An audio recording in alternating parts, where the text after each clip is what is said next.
Hi guys. Hi guys. Seconds late. No, I'm not late. I'm perfectly on time. Perfectly on time as always. Look at it. It's not even gone past half past. You know. I never said that I'd show up exactly on the second of half past. All right. You're all just presuming that. Okay. Now there is stuff in here, guys. Number one. Hello. Here we are again. Nice to see you. Nice to see you guys. Alright. So, okay. A chapter. We got a chapter.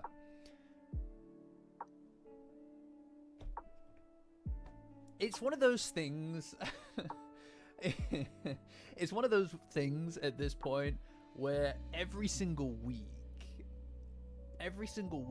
it feels like it's quite a painful experience every week, right? In a good way though. Hi everybody. In a good way though. One thing, guys, that I really want to just take a second to draw attention to. Congratulations, this is a chapter. Yes. One thing I'd like to draw attention to, guys, is I find everybody's immediate reaction.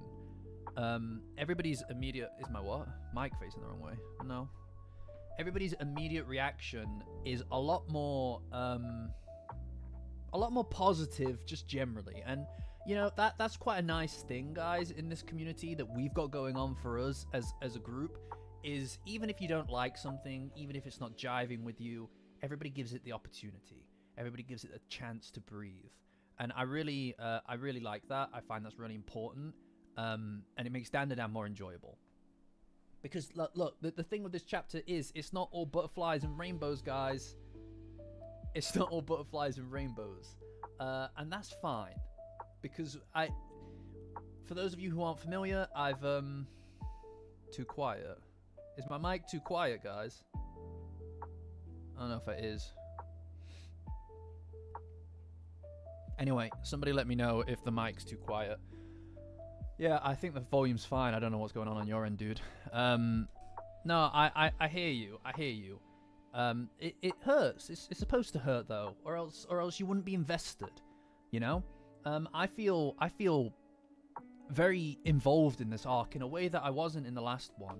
Nothing wrong with the last arc. I enjoyed the last arc in a lot of ways, a lot of times.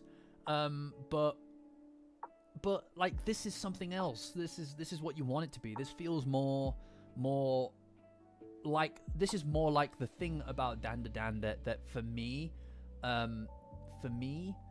it drags me into it. It makes me care about it, and it makes me care about the characters, you know.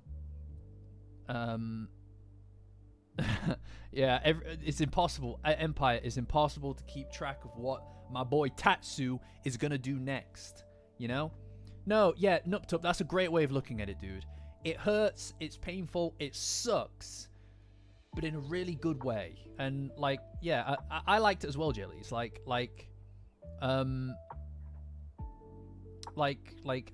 as well. I don't know what to tell you, Quan. Turn it up on your side, brother. I don't know.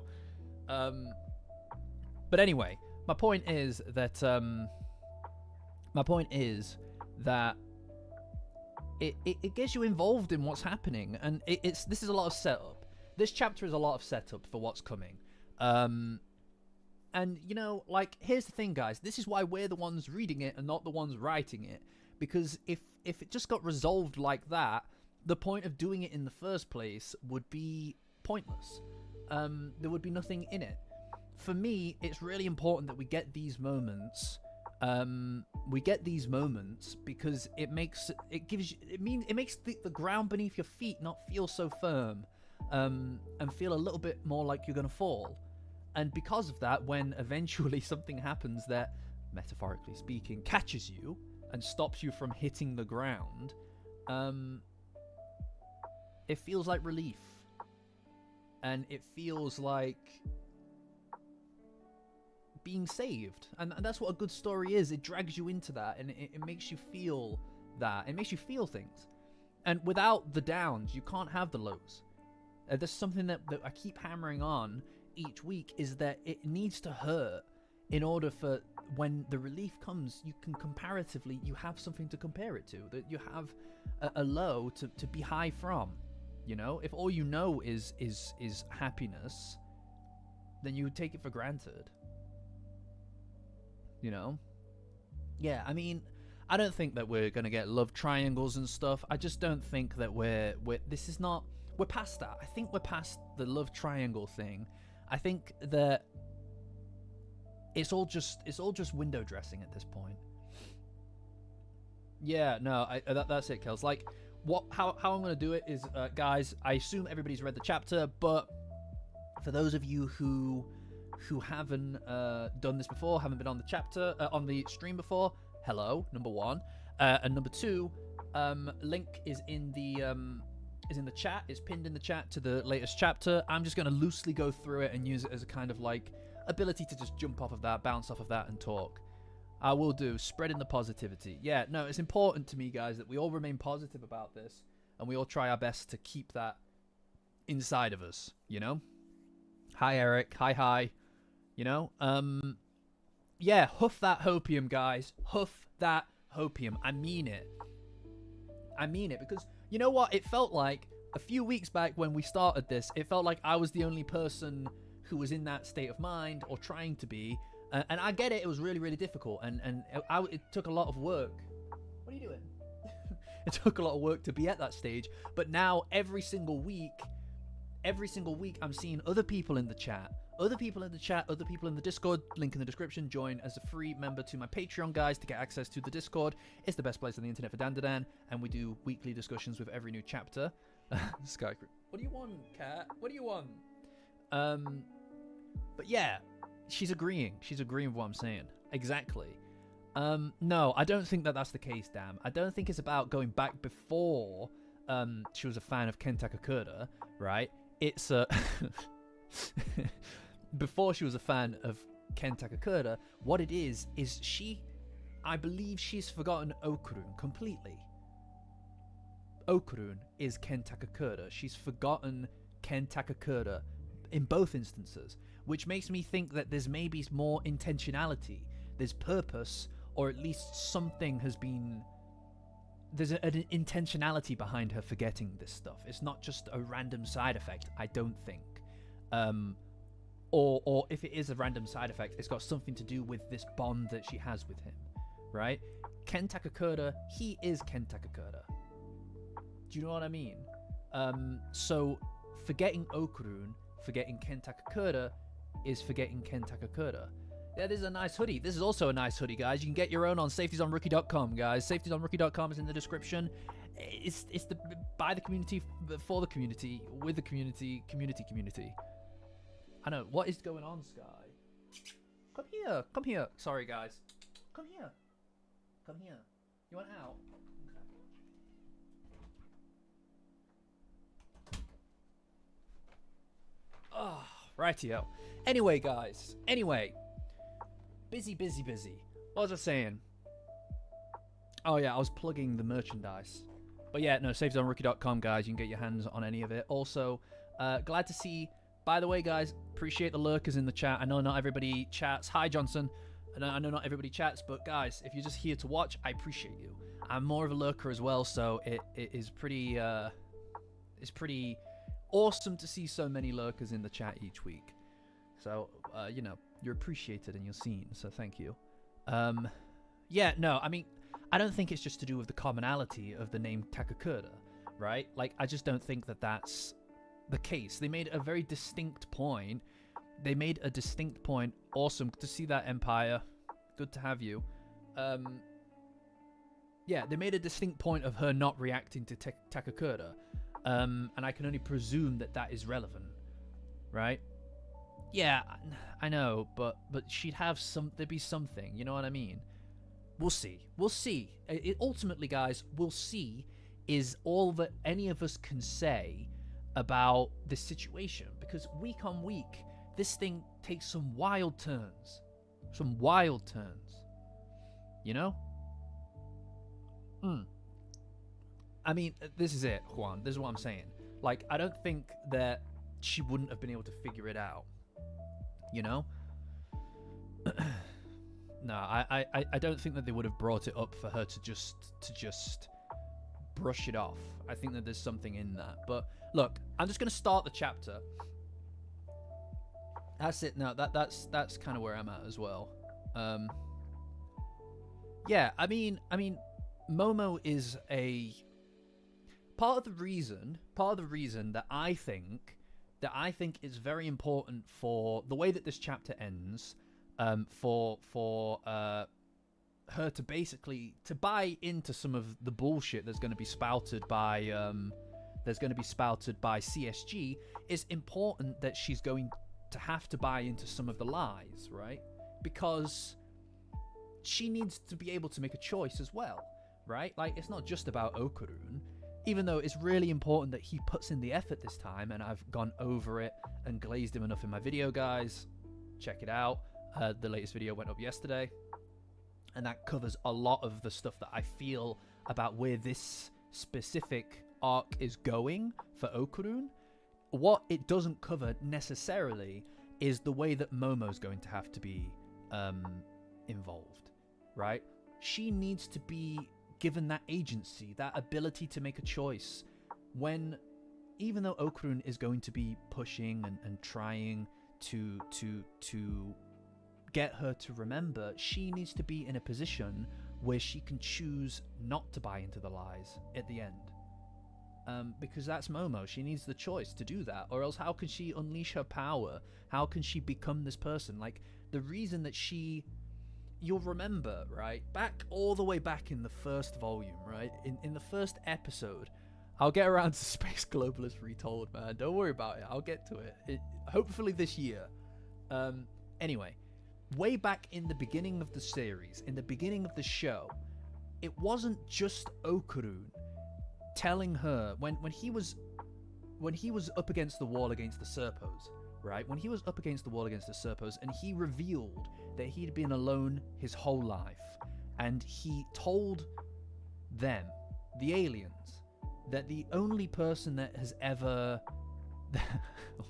yes, exactly, Pussy, that the only person that ever that ever saw him was Momo, and that they can have anything from him as long as they don't hurt her. That wasn't the thing that activated her powers. It inspired her, but it came from inside. It needs to be an internal choice to embrace that side of herself.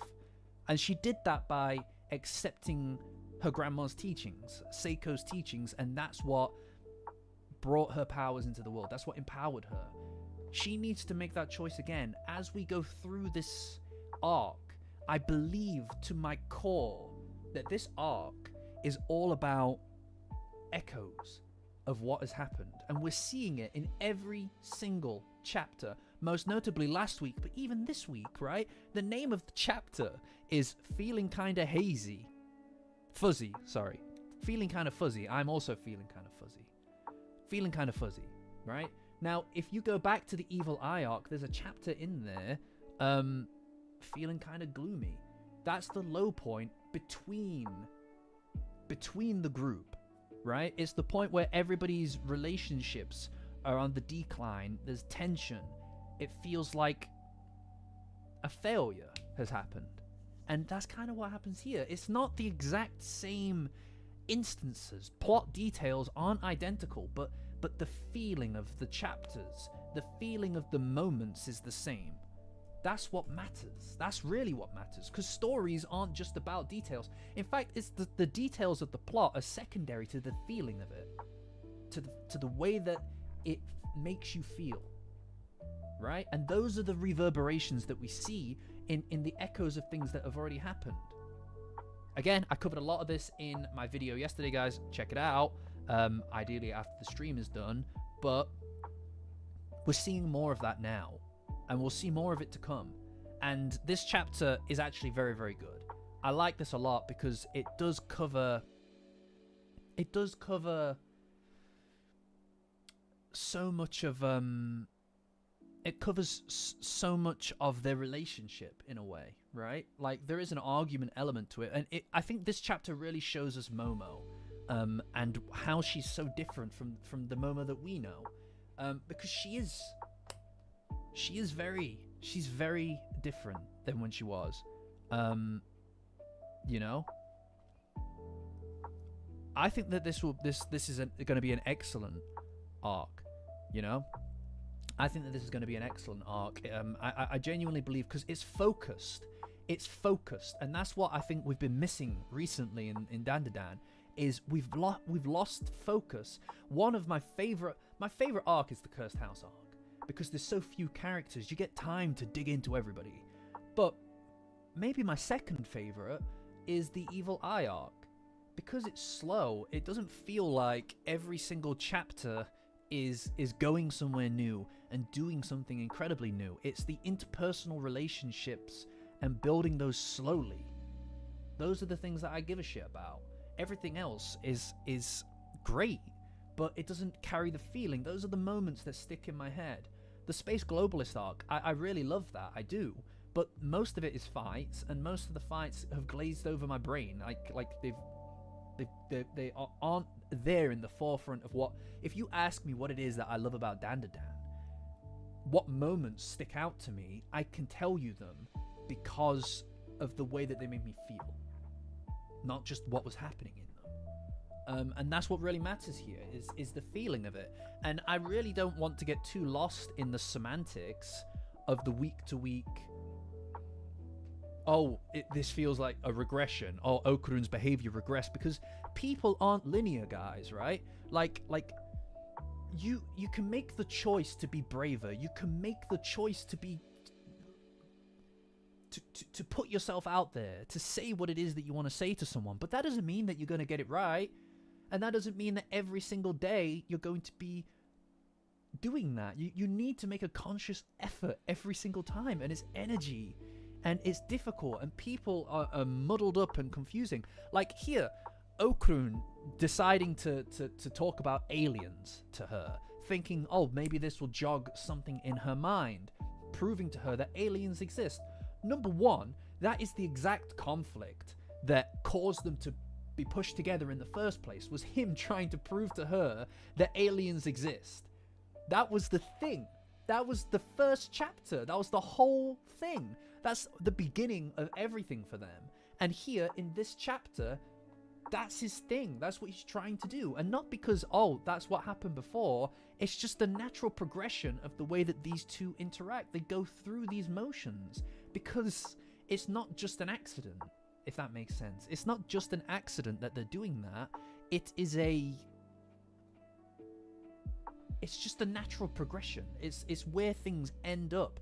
If you put these two things together, it's the same motions every time. The only difference here is the baggage of everything around them, of everybody around them, right? That's the difficult thing, is bringing other people in. And that's always been the difficult thing with these two. It's always been the most difficult thing, is everybody around them. Every single key moment between Momo and Okurun has existed away from everybody.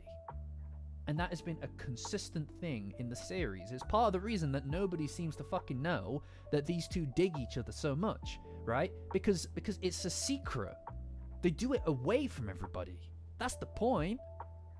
And so when he introduces other people into it, they immediately sandbag it. That's a problem. Also, when we get to Kinta, I'm gonna have to be dragging him through the dirt a bit today, guys. I'm gonna have to drag Kinta. I know that we rep Kinta here, but he's let the side down today. He dropped the ball. You know, like Ida is she's also kind of like dropped the ball today, but like she's my girl, so I can't really fault her. Like we'll get back to it. Yeah, no, he went too far today. And you can make the argument. That Ida and Momo have that relationship with each other. You could make the argument that Ida and Momo have a very confrontational relationship. Part of it is also about Ida liking Okurun. You could say that there is maybe some kind of something in there of her trying to get her to proc her memories back, but nah, I don't respect his behavior today. I gotta call it out. Okay, right. I'm gonna start the chapter now, guys. We're 20 minutes in. That's pretty bad. I'm gonna start the chapter today. No, I hear what you're saying, Aqua, and I don't have a problem necessarily with that element to it. I have a problem with the fact that he's like, oh, by the way, we were lovers, by the way. What are you doing? What are you doing? She hasn't got her memories. What the fuck are you doing, dude? Stop. How about you stop? You know how long I've spent so long defending this guy. And he's acting like this shit. What are you doing? Do you know how much PR work I'm gonna have to be putting in for you now? Do you know, I've got a 75% finished. It's called, you've probably seen the In Defense of Gigi video, right? I've got a 75% finished In Defense of Kinta video, right? What am I going to do now? I can't release that in this environment. Not when he's on trial. How am I supposed to defend this? Christ alive, dude. No. Honestly, he's got a bad PR team. Crazy, man. It's crazy. In this economy? Release a Kinta video in this economy? Christ. I'm glad that I didn't release it. Anyway, chapter starts. So, we continue. We continue from last week, right? Sharp pause edit. Yeah, I'm gonna have to add in an addendum at the end. We start off from where we finished last week, which was heart-wrenching. I'm shocked that they decided to continue that conversation this week, to be honest. I thought we'd skip ahead a little bit, but I'll be like, I feel like Ida also dropped the ball here as well, if I'm completely honest with you. But she wasn't manipulating Momo in the same way that Kinta's behavior was, right? We'll get to it. We'll talk about it when we get to in the chapter. Let's start. That was another tangent, guys. I apologize. Can't help myself. Anyway, so we continue from last week, and Momo is asking Okurun what his name is. Again, these are all conversations that we've seen before, right? Last time that this happened, he revealed his name, and that's when we got the explosion, right? That's when we got the explosion at the end of episode 1, which is one of my favorite shots in the show. It's a great example of tangents are so Moorish. Moorish is in more. Anyway, one of my favorite shots in the show. That's one of the examples of them absolutely nailing of the show absolutely nailing its adaptation absolutely perfectly. Well, Bing Bong, we'll get to it. I like saying your name, by the way, Bing Bong. That's a very satisfying name to say. Anyway, so she's asking him what his name is because she's not sure what it is that she's supposed to call him, and he tells her that it's Okurun. He obviously doesn't tell her that it's Ken Takakura because he imagines that she'll react how Momo would react to hearing that. But she is pretty much demanding that he doesn't tell her his nickname and tells her his real name. It's so bad, man. This is like so bad because you gave him it. This is the name you gave him, and he got to explain it back to you. It's crazy. Oh my lord, it's crazy. Every single conversation that these two have is like a knife through the heart, you know? It's absolutely outstanding. I think the characters apparently... Yeah, no, absolutely, Sarah. Like, for me, the importance of this arc, the most important thing in this arc is going back to these old places, going back to these instances that they had already experienced before, just the shape of the same thing, and approaching it differently. Approaching it not as they did back then, but as who they are now. And that's what's really important about this, because it shows us what's changed. Like, the fact that we've got here, Okurun knows her well enough that he isn't using his actual name, or that he is explaining to her his nickname versus her giving him the nickname. It's a flip of where they were before. It shows us how far we've come and where we are right now. Every single, like last week, a huge part of that isn't that it was just the same instances or it was the same situation, the novelty of it. I don't care about the novelty of it. I care about how it demonstrates something. Like before, when Momo reached out to him back in I think it was chapter 2, right? Back when Momo reached out to Okurun and gave him that space to kind of feel like confident enough that she will be his friend. That she basically said in that conversation way back when that he shouldn't talk bad about himself and that she will be his friend. They can talk about the occult. She gives him that space to continue talking to her, to continue their friendship. That was the whole point of that conversation, was her saying to him, we can still be friends, we're still going to talk after all of this is done, right? That's her reaching out to him. But this time, it's not. We've seen where that leads, and we've seen how slow Okurun is to respond to that, or has been to respond to that. And so much of their relationship has been chicken. It's been neither one of them acting because that space is neither of them are ready to take that first step, right? Momo does it very frequently, but isn't comfortable saying what it is that she's doing. She's just comfortable with the action of it. Okurun, on the other hand, doesn't do either, typically, right? Up until the end, where he confesses how he feels. But even that is a really big, explosive moment where he didn't think that he'd see her again. It's not the same as these quiet moments where everything happens. You know, all these moments that happen in these quiet spaces in between places where they can be comfortable with each other and grow the relationship in a really natural, sweet way. That's what we care about. That's what this is about. And she gives him that space again, and we see how this Okurun, how he understands not just what this moment represents and how it looks like that previous moment, but it also shows us Okurun understands what he has failed to do up until now.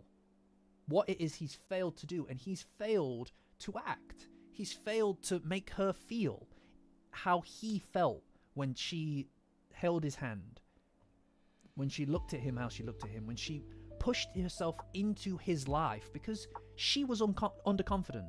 She lacked confidence. That was her whole starting point. And so did he, obviously, but she wanted to be part of his life so much that she wormed her way in. And when they were both sat at the benches way back when, in episode 5, I'm sorry, I know the episodes more than the chapters. Back in episode 5, when they were both sat at the benches, she lamented the fact that she's always like this, that she's too much, because she has to be in this regard, and it's something she's obviously self-conscious about, and she has to go the extra mile for him, but he never did it for her, and he knows that now. So he rejects her. He rejects that. Last week he rejected that opportunity to just tell her what it is, and it wouldn't have worked. If he had just told her there and then everything, she wouldn't have believed him. Who would? Why would she? Because the easy path won't work. He needs to make the effort to give her what it is that she wanted from him all that time ago, across the whole series. And that's why this arc is so important. This is why this arc has the potential to be so important, because it's giving us all another go at it. It's giving us that opportunity to see it all happening again, but from the perspective of if he did act, if he did try, if he did do that, and it will be quicker because of that. Because he knows what it is. He doesn't have to waste his time figuring out what it is. He knows what it is. He knows what it was, and he knows what he lost. So he knows what he needs to get back. She doesn't know it, but he does. And he was always the slower moving factor, glacially slow, in fact. But no, I don't think so. I don't think it will take that long this time. Yeah. I don't know where don't know what it's like. I got into it. I'm very passionate about this. I'm very passionate about my boy. I'm very passionate about my boy. I know he can do it. I know he's got it in him. You know? Holy shit. No, look, it was a good chapter 1-0. It was a good chapter. What's really important, though, what's really important about the end of this chapter, and we'll get to it when we get through literally any of the chapter, is that manipulation, and I think he will successfully manipulate Momo. She's obviously, we'll talk about it in more depth when we get there, right? But he's obviously going to manipulate her in some capacity, or convince her that these people aren't really her friends, in order to isolate her, to manipulate her, to use her powers for whatever it is that he needs them for. But it's important that this is part of it, because Momo she deserves to have the right to make a choice. Like that's important. Like I said at the beginning of this rant, which it has become, positive rant, hopium rant, like, at the end of that, at the beginning of the series, of the show, it wasn't Okrun confessing his feelings or saying that he wanted to protect her. It was about her making the choice to come to terms with what it is that she already has inside of her. It was being confident enough to do that. Do you know what I mean? That's what's important.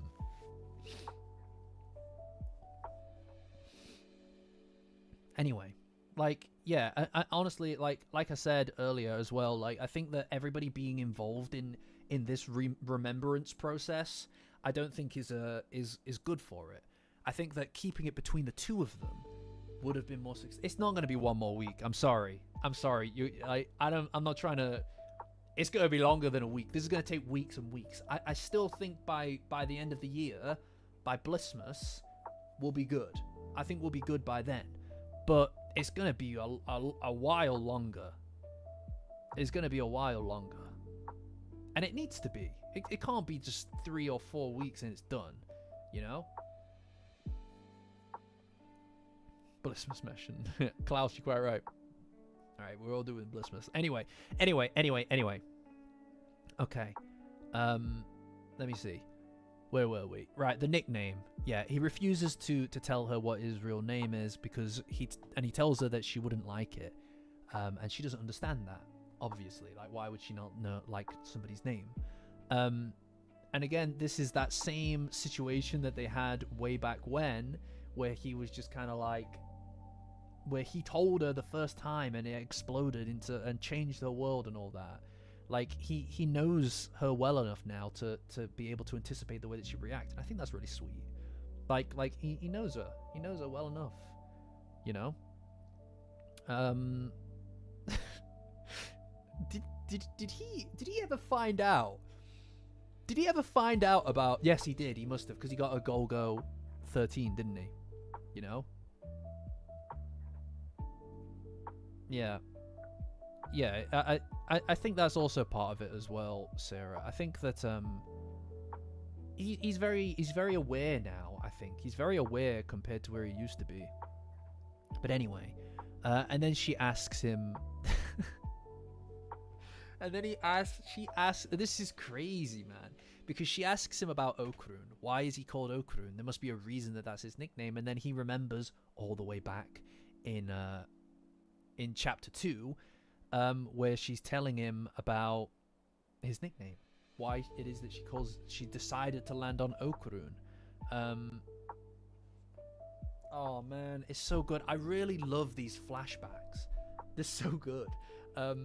This is what I mean though about like there's something really intoxicating about nostalgia. I think nostalgia is one of the most intoxicating feelings. Because it's so hard to get a read on it, right? Like, you can be nostalgic about bad times in a way as well. It's such a complicated feeling, and Yeah, there is a little tear there as well. No, I didn't catch that. Bless you. That's true. That's really sad. And the flashback, it's like two different people. And one of the things that this chapter does really well is it shows us the difference between this Momo and the Momo that we do know. I think that's what's really hard about it.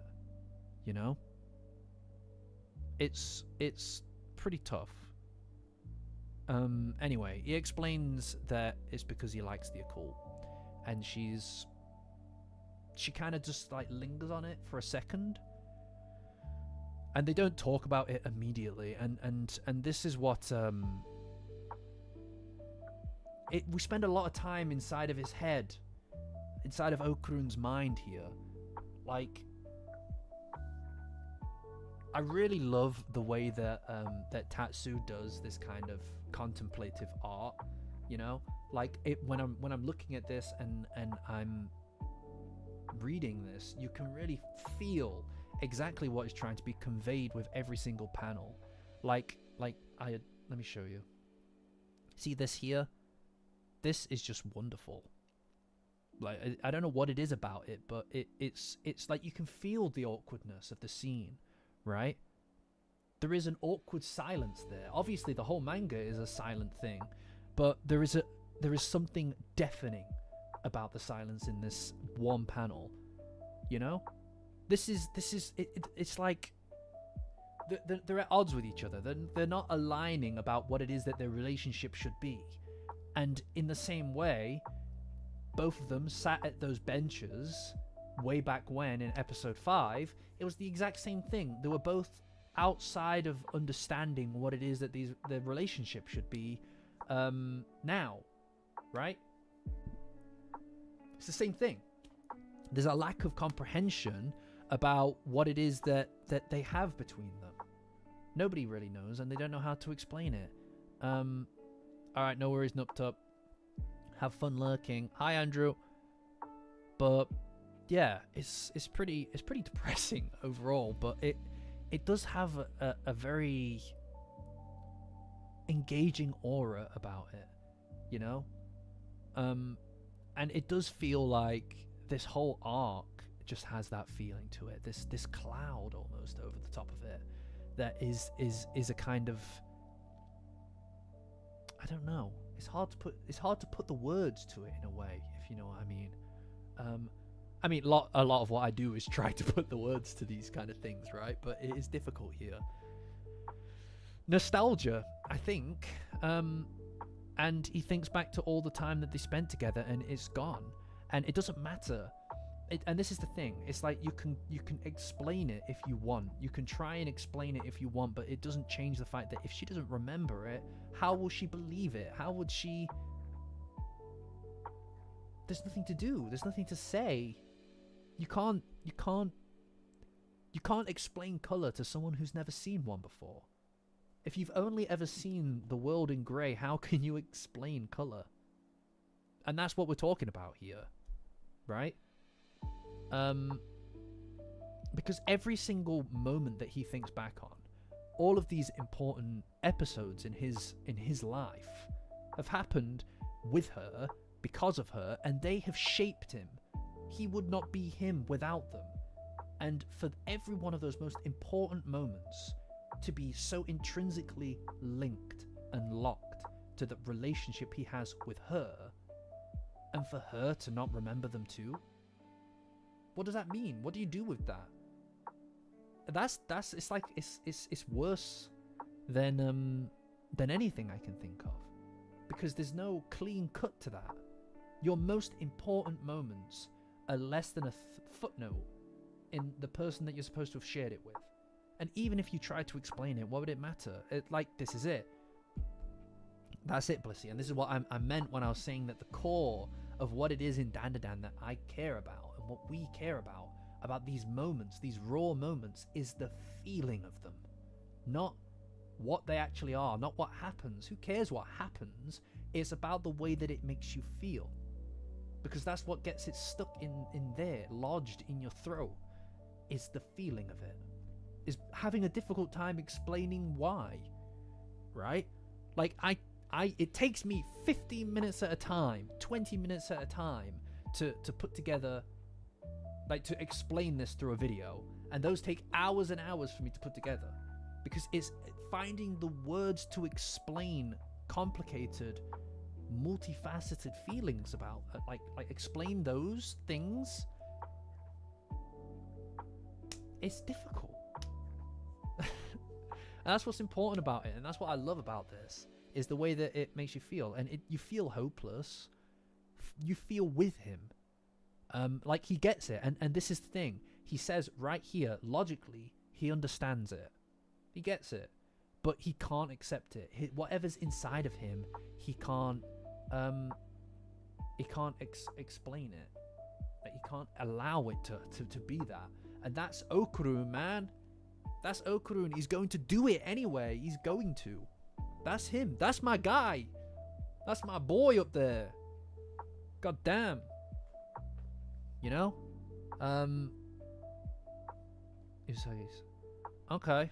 I'll check that out. I mean, I would also, I'll check it out, obviously. I'll check out Usa's thing. Absolutely adore Usa. But I wouldn't presume a degree of, like, actual medical accuracy with Dandadan, right? Just as a heads up. Well, I mean, this is, like, less of a job for me. It's more just me chatting it through with you guys. I enjoy doing this, but it is difficult to put it into words sometimes. But you guys all give me the space to do that. You guys give me the space to do that, so I'm fine. I appreciate that. You know, like I said, sometimes a I don't know what is a sufficient explanation, you know?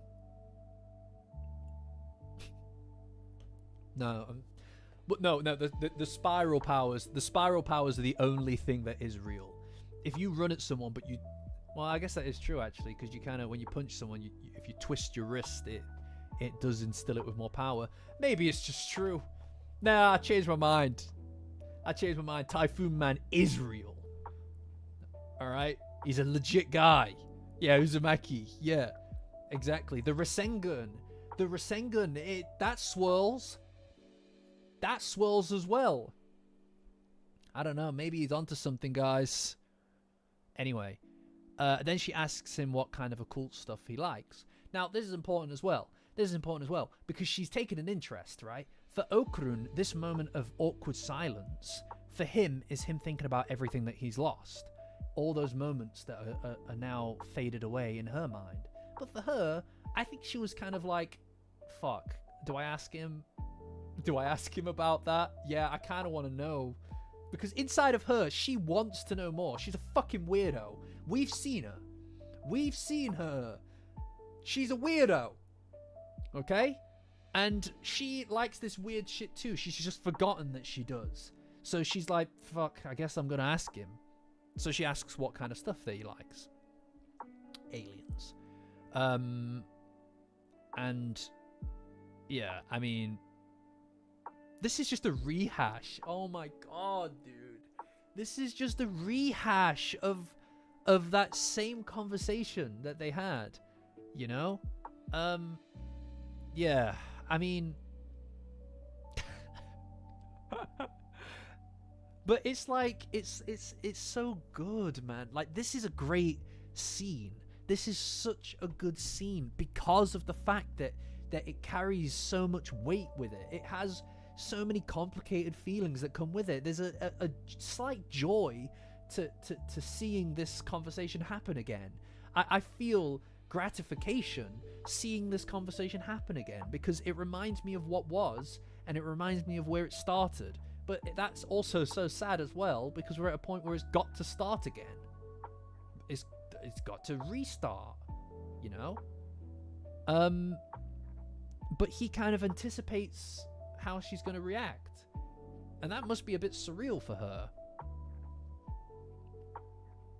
And this is the same conversation. Oh my god, man. I love it so much. Ugh!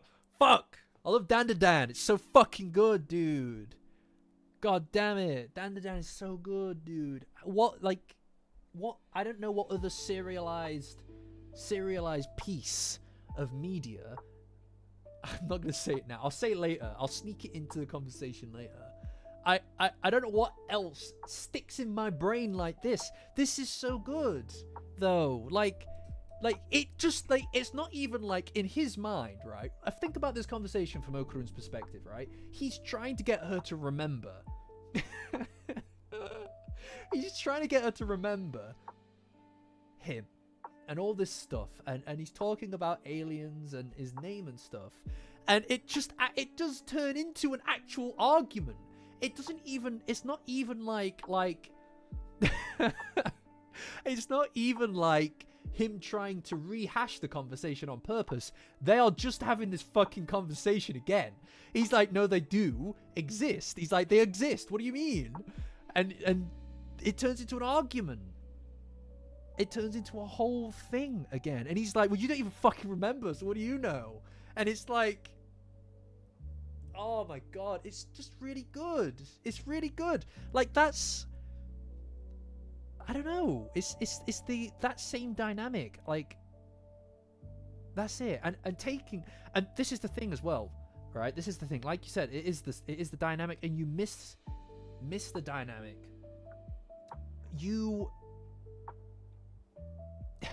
taking them and separating them for so long over the last arc made you get to a point where this was something to miss.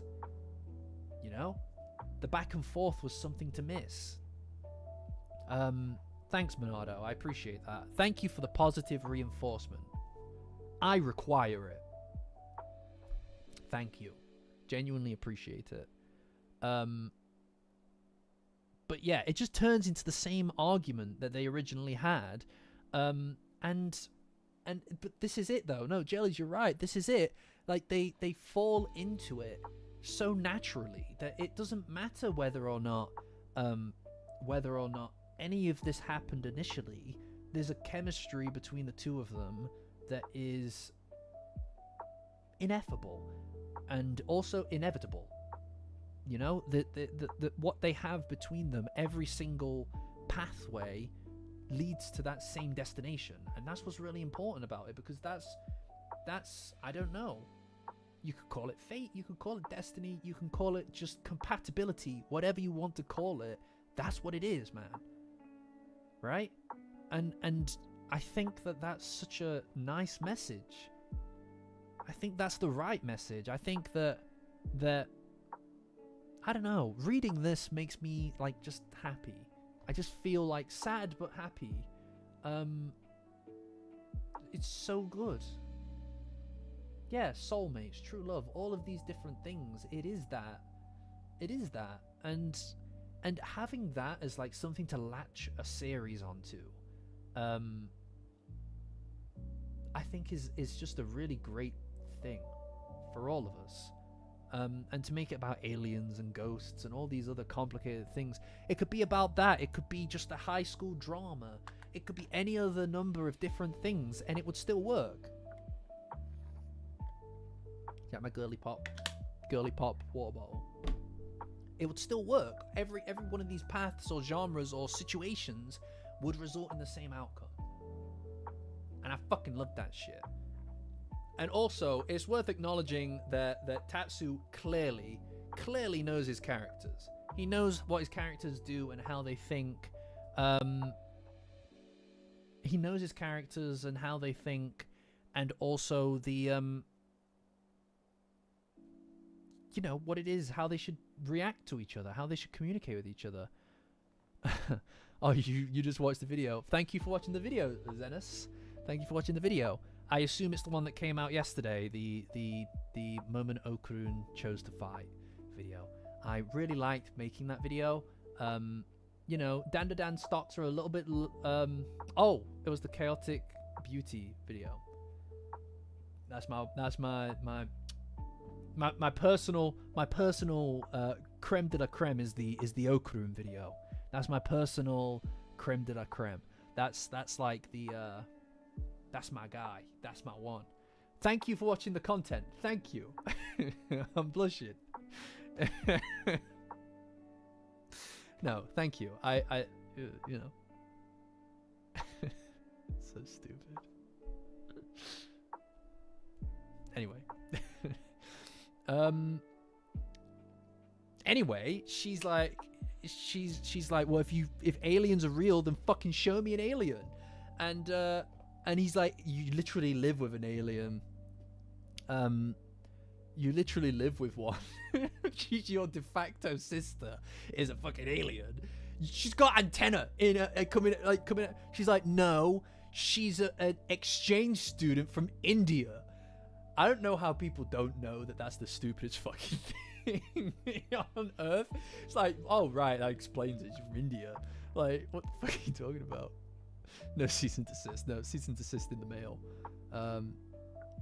Thanks for being here, Xenos. I'm glad that you appreciate it.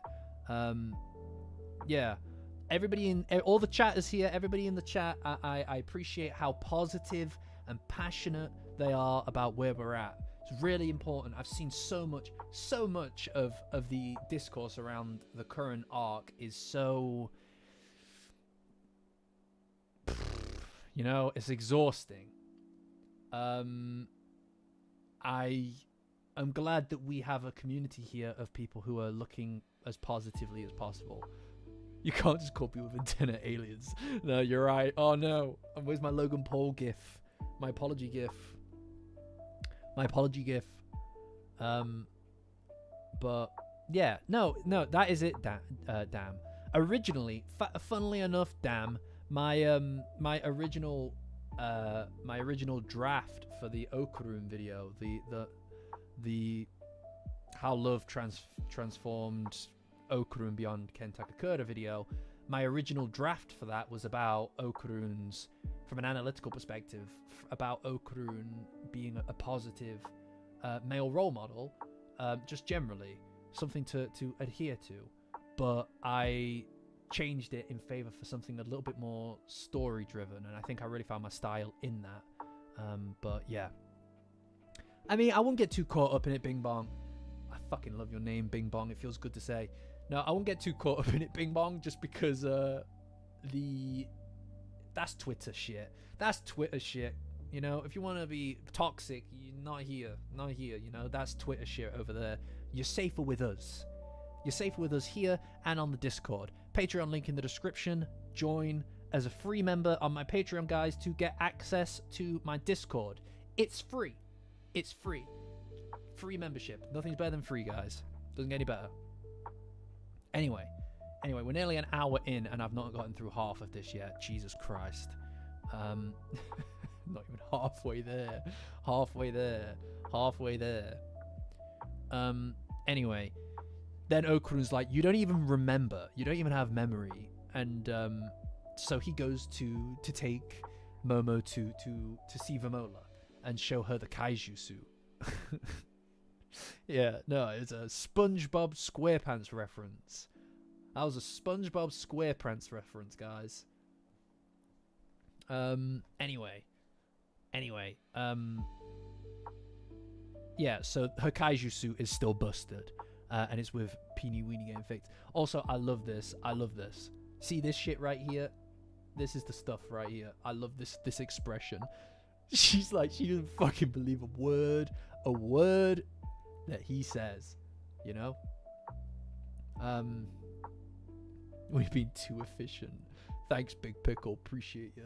If there's one thing I can do, guys, it's go on lengthy tangents. So much so that I forget what we were originally talking about. I don't know what to tell you. It's my forte.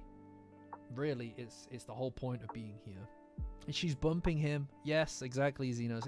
It's just, even that shot is like, it reminds you of what you've already seen. And because of that, it's like,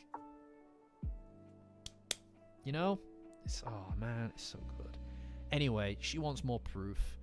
By the way, this is where their whole, I can't get over it, man. Like, my boy Tatsu knows what he's doing. He knows what he's doing with this shit. Like, he is intentionally going back and revisiting old stuff, man. Like, the whole reason that they even became friends in the first place is because they forced each other to show proof of their weird fascinations with aliens and ghosts. That was the whole point, right? And it was, they were arguing in a hallway about it as well at school. It's oh my god, dude, it's great. Like, it's really good. And here he basically says, you know, come with me after school to Mr. Peeny Weenie's place and you'll understand.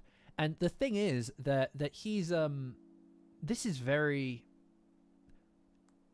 yeah, no, you're right, Sarah. And I think, like I said before, I think that the comfort of the relationship is very much baked into just, like, it's on some level she is aware of it in a subconscious degree. I genuinely believe that. But here, when he says that, he's drawn, even the way that he's drawn here, he's intentionally, he looks more confident. He looks more determined as a guy. This is not the kind of Okarun you would have seen in chapter 1. And when he says, you know, let's go and see Peeny Weenie, that kind of frightens her off a bit. You got to understand that this is the difference between where things were at the beginning versus now. Back then, she was kind of the one to initiate a lot of this, really. Or they were on slightly more equal footing with it. And him just saying, let's go do this after school, suggesting that they go somewhere after school together, it's not like him back then. And so she reacts differently. Like we have seen the same situation, a similar situation that they're both in, but now something's different. The way that they act is different. And that's what it is. And that's what this is. And that's what they are. Anyway. And she takes that as him trying to take advantage of the fact that she's missing memories. So ridiculous. But I think that this is that typical Momo kind of reaction to things, right? Like, I genuinely believe that part of the reason that she reacts this way is because it's a bit much for her. Every time that Momo historically has been overwhelmed by something, especially in a romantic sense, she has responded with anger, aggression, something like that, because it's easier to transpose that complicated, nuanced, passionate feeling, transpose it onto something more digestible, something very easy to work with, and that's anger, right? It's very targeted, it's very focused, it's very deflective, because you don't need to explore how you feel. You're able to redirect that as anger and annoyance at somebody else, and that's how Momo's always been, right? Like, she's very bad at expressing herself, and especially here, it's kind of like, if she actually felt like this, she'd have nothing else to do with him here. Like she'd have nothing else to do with him in this chapter. I think that it's just a redirection, a transposition of those feelings onto something more Momo-esque, especially before she had kind of opened herself up, right? Like this is how she kind of was at the beginning. She's a lot more quick to anger, but also she has a lot less time for strange people. She's still, but yeah, no. Anyway, he's like, yeah, I'm not trying to fucking do anything weird. I just want to show you space aliens are legit real. And she's all like, you know, don't change the topic. And then he's all like, Kinta has alien stuff, so let's go to the History and Culture Research Club. And all right, here we are. Let's drag Kinta through the dirt a bit. He went too far. He goes too far here. He tries to convince her that they were lovers before she lost her memories. Ain't right. Ain't right what he did here, all right? It ain't right. Because you don't know how malleable her mind is, Kinta, you fuck. What are you doing? And everybody stops him. And then GG, my boy. You know, Gigi got a lot of shit back in the airplane. Back in the airplane, Gigi got a lot of shit back then for being jealous and stuff. Give this man a medal right here, all right? This is top shit right here. Good man. He's like, stay away from this man. Stay away from this man. No worries, Hoops. Thanks for joining. Absolute awful guy, man. Like, he owes us an apology tour. All right? It's just not, yeah, it's too much. I know, it's too much, Kinta. Like, even I can't defend this. Also, guys, I said it. There it is, boy. Clubhouse number 1. I told you, I said that they'll use the clubhouse 3 times. This counts. This fucking counts. You can't take this from me. All right? I've given too much energy to you people for you to try to take this from me. This counts as using the clubhouse. All right? All right? I told you. This counts as using the clubhouse. Stop it. Stop it, Sarah. Stop it, Blizzy. Stop it now. 3 times before the end of the series, they'll use the clubhouse 3 times. Using it as a place to meet outside of counts as using the clubhouse. It counts. All right? Let me have this. They used it as a marker of somewhere to meet. So it counts. All right? It counts as using the clubhouse. God damn it. No, I'm not allowing it. I'm making an executive decision that it counts. All right? Oh. Okay. Anyway, then he apologizes. Then Kinta apologizes because it was a lie. And everybody's just literally disgusted by him and repulsed by him. Quite right, to be fair. Everybody's like, you're fucking revolting. What you doing? You know? Yeah, they went to it. It counts. It counts. You know what?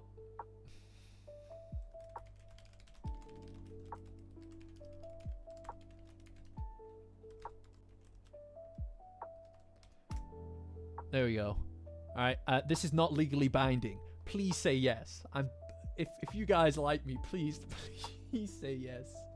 I really need you to say yes. All right. Vladimir, stop. You know. But anyway, yeah. No. We'll let chat decide. Anyway, please say yes. I really appreciate all of you. Please say yes. Don't listen to these naysayers in the chat. All right. Anyway, while that's going, I'll get back to it. Yeah, everybody's disgusted by it. And then Ida. I don't know what Ida's deal is here, by the way. All right? I don't know what Ida's deal is here, but she's all like, you know that she's a fucking idiot. You know she's a fucking idiot and would have believed you. And it's like, all right, what the fuck? Like, that was a bit harsh. But I do think that this is just their dynamic at play. Yeah, and she starts to crack her knuckles. Also, Okrun looks like a tiny little baby. Why is he so small here? What happened? Okrun's tiny Okrun arc. Use your 5%. That's a really good point, Jersey Kid. Yeah. But and then she starts planting false memories. Then she also starts to try to fucking plant false memories. She's like, by the way, you were my slave. This is really awkward that we're in this position because you were like totally like my slave, right? And she's like, totally, you know? That's how she talks. She's got like a Valley Girl accent. She's like, you were like my freaking slave. Everybody knows that about Ida at this point, that she's got like a Valley Girl accent. You know? Anybody who says otherwise is false, is lying to you. Sorry to hear that, Jorel. Hopefully you get it back. But anyway, she's all like, yeah, you were my slave. And then Gigi's like, by the way, I'm the best at Smash Bros. Like, all right, dude, what are you talking about? You know? All right. You know? Cool. She's Welsh. Oh yeah, I forgot about that. Good point, Orbis. And then Kinta and Gigi start arguing over that, and Okrun's just like, that's also a lie. the fuck? This, I like this because it, like, obviously they played Smash Bros. And it was the Daizuken where they played Smash Bros. Together. So it's kind of like a little bit of a callback to that, which is quite nice. And also the fact that Okurun goes out of his way to go, actually, they're fucking shit at Smash. I'm the best at Smash. Is like, what are we doing? Why are we doing this? More important things, guys. Come on. What are we doing? Yeah, I know. It's they're full of it. But here's the thing, right? Here's the thing. This is actually important, okay? Because Momo, at this point in the series, at this point when she was originally like this, right at the beginning, she intentionally wanted nothing to do with weird people, right? Like she rejected Okurun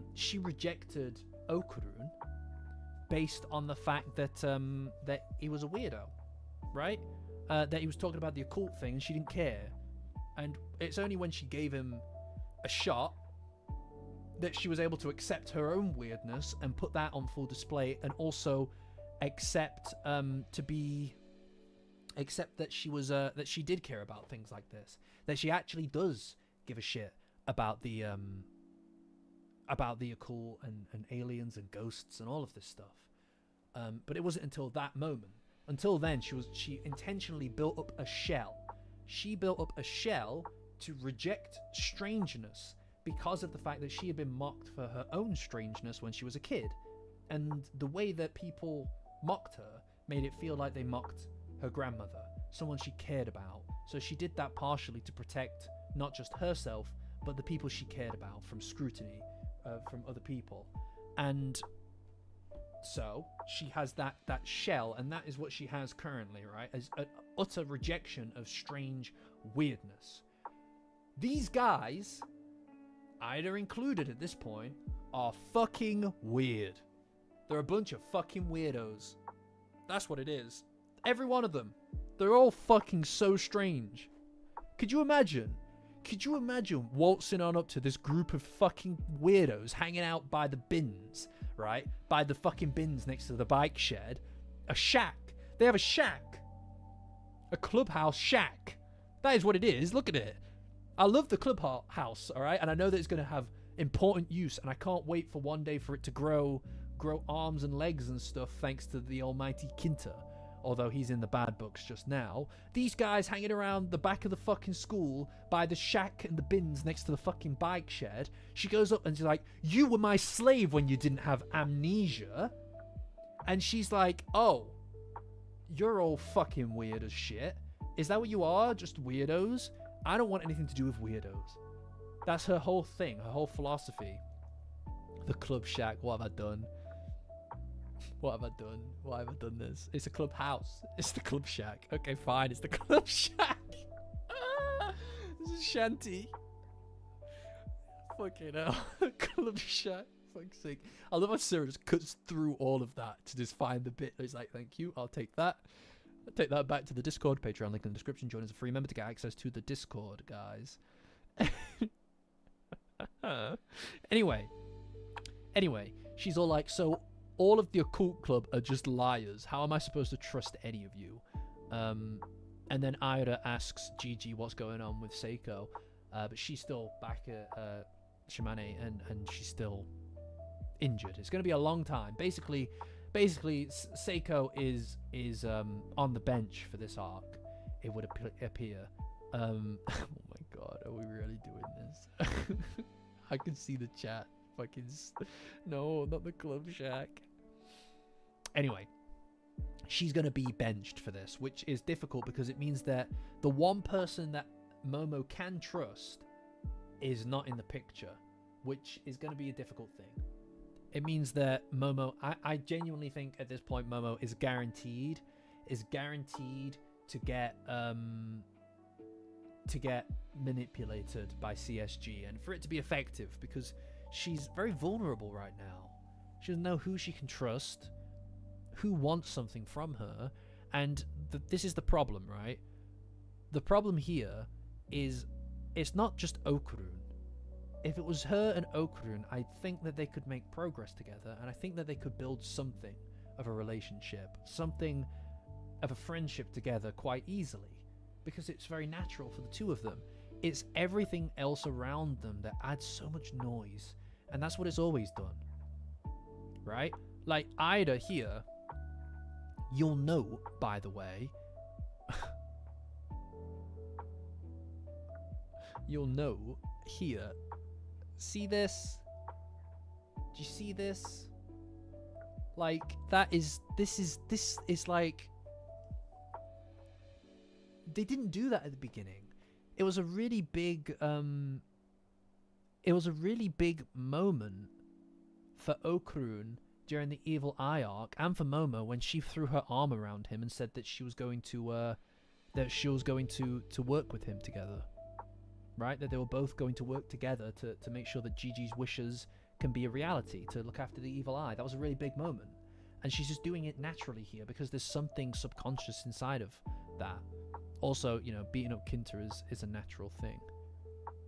And part of me, this is interesting. Ida is someone that I'm getting a very strange reading from in this. Like, I do think that she really wants Momo to come back because she's friends with her. I do think that she has some degree of jealousy about the Okurun thing, but I think that she's very to the point. She's a very direct individual. And so she just changes and transforms, and Momo's like, what the fuck do you want? And she can't see either of the Evil Eye or Ida's change. Absolutely aura farming here. Ida aura farming, everybody. No, you shouldn't lose your trust. It's only been a few chapters, dude. You gotta believe in it. You've got to believe in it, dude. Honestly, if you don't believe in it, you're every single chapter is going to be an absolute whirlwind of anxiety. They're going to be together by the end of this. They are. You just got to let yourself go with the flow of the story, and believe that it's going to get to a good point, a satisfying end point, because it will. Yeah, she didn't have to do the pose. She's just absolutely fucking out here killing it. Yeah, I think so. I think that Ida is trying to kind of, she's, you know, I think she's direct. She wants to just get through this and cut through all the crap. But hey. But what we get here is that we acknowledge the fact that Momo is fully back to how she was. She doesn't have, the story requires conflict, and the relationship to have a satisfying catharsis needs conflict, for sure. Yeah. Exactly. Yeah, exactly. Like, I think the problem is there are too many cooks in the kitchen with this, right? Like if it was just Okurun with her, I think that they could do something. They could do something here, because that's where their relationship has always flourished. And this is another thing that when I'm saying that they're revisiting old moments, this is also a kind of a revisiting of old moments of the of origin. Sorry, I'm trying to think of the best way to say it. Part of the reason that Momo and Okurun were able to connect how they connected originally, part of the reason that it worked so well and so easily is, sadly, because he was alone. His loneliness. Too many bakers in the bread quarters. Very funny. Yes, that's exactly it. Part of the reason that she had such an easy time with him, keeping him kind of to herself, is because he had no friends. He had no anyone. So there was nothing to get in the way of that. And so Momo and Okurun coming together, it wasn't as complex. It didn't have so many factors to it. And when Ida gets introduced, it immediately adds conflict into the story. That's part of that's the first great hurdle outside of, well, not the first one, but one of the great hurdles in their relationship was Ida. Her appearance and overcoming the jealousy that came with it. And if she was there from the beginning, it would have been much more difficult for them to have made a connection in the first place.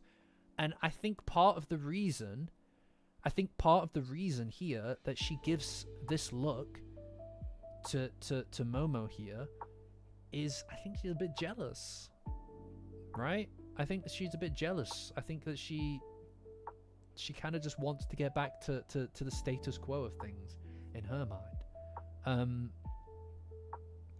And what I really like about this bit, other than the fact that we see that she's lost her spiritual awareness, is she says that she wants to leave. She doesn't want to hang out with these guys. And she leaves, but this is really important. This is really important. Alright, no worries, Eric. Thanks for joining, dude. It's really important here because she goes, Okrun, let's go. And he's like, cool. Why? Why would she do that? Like she's already gotten to that point where she's so comfortable kind of telling him what to do, which is part of how they started, was her kind of being the one to tell him what to do in a way, right? Like, and clearly to me what this screams is that she likes him. She likes him. She's spending time with him. She's comfortable with him. She's already gotten a bit attached to him. And back then, way back when, at the beginning of the series, that would have been fine. He would have just gone. Because there's no one else there. Right?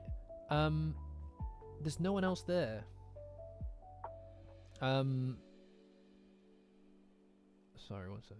Yeah, there's... alright, fuck. Alright, it was a yes, by the way, to that poll. It was a yes, so it counts. It counts. Get it. Get it. But this here would have been enough. This would have been everything. This would have been all that was necessary to for him to go with her, and they could have continued the relationship and their day together. And that's part of why it worked so well. Why those moments that they could steal away from the world worked so well, because there was no one else.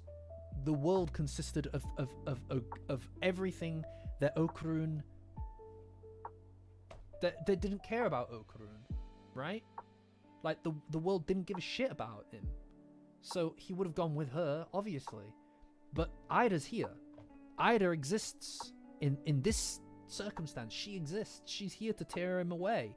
And I think part of her sees that the competition...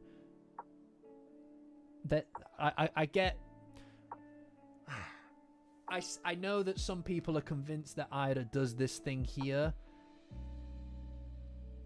That Ida does this thing here as a way of... oh, she's trying to goad her into remembering. I'm going to be real with you guys. I don't think it is. I don't think it is. I don't think that this is an attempt of Ida to try to goad her into remembering. I just don't believe that that is what it is. I think... I don't even think that it's necessarily... like, I can see on one hand it's maybe attempting to make her want to stay. To kind of be like, well, if Okrun's not leaving, so you have to stay as well. Maybe, if I'm being generous, that's what it is. Really, guys, I don't think that is what it is. I think that she's, I think that this is just her creeping. She's creeping, you know? I think that is what it is, man. I'm sorry, but that is what it is. It's not as bad as Kinta's thing. Kinta's thing is literally trying to like Okrun is of sound mind, right? It's fine. I think that she's jealous, and I think that she's kind of wanting to keep him around, right? I think that she wants to keep him around because she's jealous of Momo. I think that she knows on some level that Momo and Okrun have a thing for each other, or she's got some idea of it. And I think that this is her trying to kind of like sneak him away. You know? I know where's Jarrell. I don't know. Maybe I'm being I'm lacking generosity for her here, but I do think that's what it is, and I think that there's a time and a place for it, Ira, and it ain't now, right? Yeah, no, I think that I agree. Well, I mean, I think they both did a lot of damage, but I do think that Ida did do an issue, did create a bit of a problem here for me. Yeah, I mean, I do think she created a bit of an issue here. Yeah, no, yeah, exactly. It definitely is like an attempt to kind of like capture him, but it's like maybe not now, Ida. Whatever. I mean, this is from a story perspective, right, guys? This is from a story perspective. They just needed Momo to be alone. The story needed Momo to be alone. And it was important that I mean, I think the really big problem here is not even necessarily just Ida. It's that she calls him Takakura, and Momo is kind of like, I don't know why you didn't tell me your name, because it's just a fucking normal name. And she essentially says that he's a liar. And look, I mean, Momo is in a very fragile mindset, I think. I think that Momo's in a very fragile mindset right now. And I also feel that she's probably a very, very confused, right? She doesn't know this guy, but she feels comfortable with him. And she also feels comfortable enough going like, oh, I would like, you know, like, let's go. Okurun, let's go. And he's like, cool. So she was comfortable with him enough. They were getting to a point of comfort. Wait, am I freezing? Guys, is the stream good? Anyway, her memories were stolen. Maybe. I mean, like there is the possibility that that is a thingy. That is an element of it. For sure. Is anybody else getting buffering? Let me know. Cool. Anyway, this introduces doubt into her mind about Okurun, though. Right? Like, now it makes him look like a liar. And you've also got to think, like you've got to also consider that, just a smidge, the qualities. Yeah, I don't know. Maybe refresh, guys, if it's buffering. Anyway, cool. Anyway, this introduces conflict and confusion into her mind about whether or not he's trustworthy, right? Like for her, this is someone that she feels that she can trust, and now maybe she can't, right? Like, now maybe she can't trust him, and that's unfortunate. That's unfortunate. And she questions if they were even really friends. So she kind of sees the group as maybe just a gang of liars, essentially, which I think is problematic, right? Like, I think that is a problematic kind of situation to be in, because now it introduces that extra doubt, but it also isolates her and makes her kind of lonely, and more likely to be manipulated. And yeah, I mean,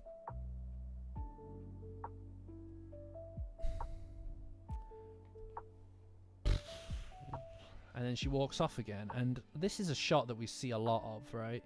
Is Momo walking away. These past 3 chapters, every single one has had her walking away. And that is what it is. He's losing her. That's what this is. He is losing her.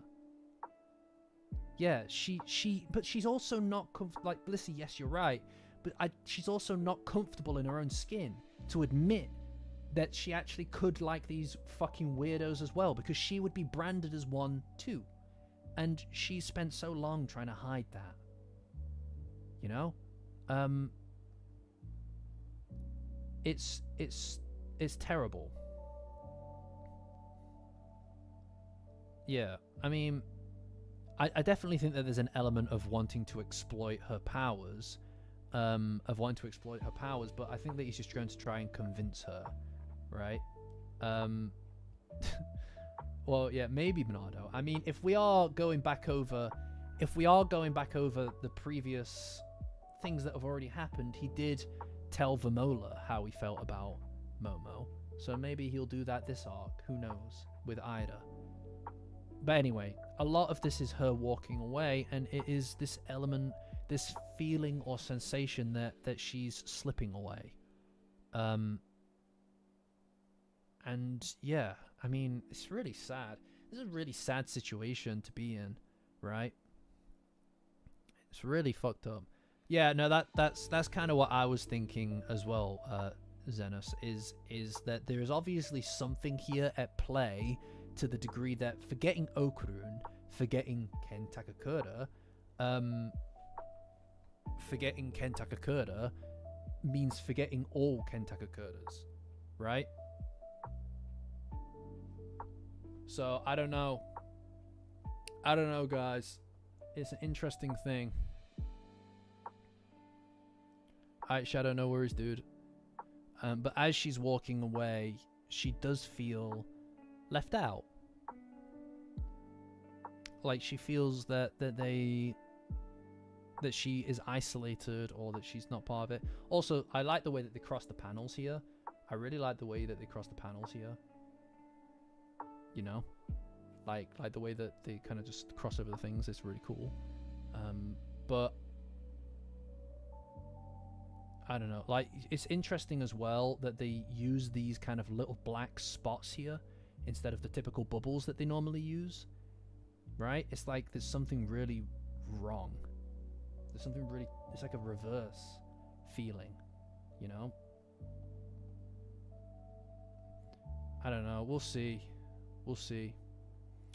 Oh, yeah, the one from USA.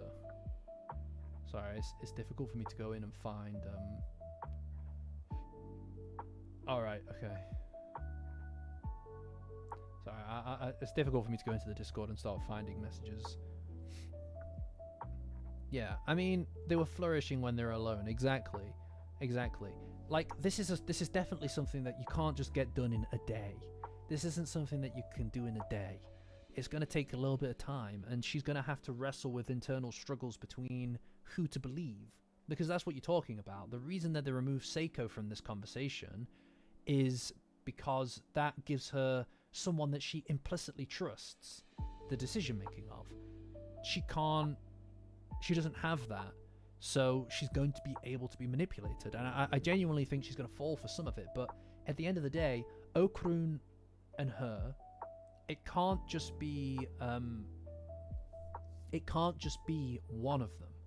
Okurun's decided it can't just be Momo that is pushing this time. It can't just be Momo that reaches out to him. He needs to reach out to her. But the problem is that he's taken an unequivocal approach from his side of things. He has decided that he is going to be the one to try completely to reach out to her. The problem is that it has to be both ways, right? She's going to have to make a choice. And this is important because it gives her something to do. She's not just a passive character. Momo's not a passive character. So you've got to give her the space to make a choice and make a decision to let that side of herself back out again. And I think she will. She's gonna choose to let everybody else in. I think that she'll get her memories back when she unleashes her abilities again. You know? And I do think that his ability to manipulate memories is maybe going to be able to impact her as well, because she's kind of a normie at this point, right? Like, she's just a normal person. But we'll see next week. I mean, like, guys, I'm struggling to guess things at this point, because like a lot of my stuff has been incorrect. like for every correct prediction, like guessing the date that Momo would get big, or having a depowered arc next. With every correct prediction, there are 5 to 6 incorrect ones. I've been more incorrect than correct. Yeah, I don't know. Point is that we'll have to wait until next week. Bigfoot, maybe. Fuck knows. I think that we're gonna see him manipulate her next week. It's not even necessary to manipulate her exactly. It's more about watering that seed of doubt. She's got this seed of doubt in her mind, and giving it the space to grow is what he wants to do, I imagine. Mothman, maybe.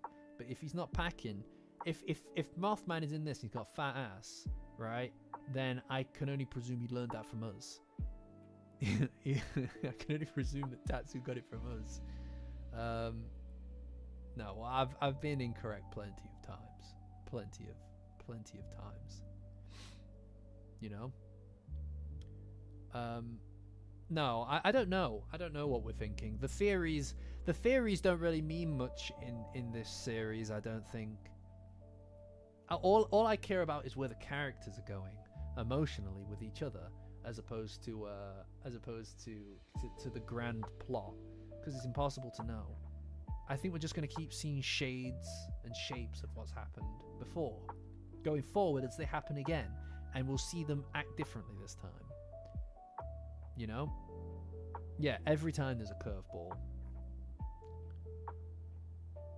No, I don't think so, Caswell. I think it's I think that anything to do with Ken Takakura, Okurun, is erased from her mind, which makes me think there might be some intentionality behind the mind wipe.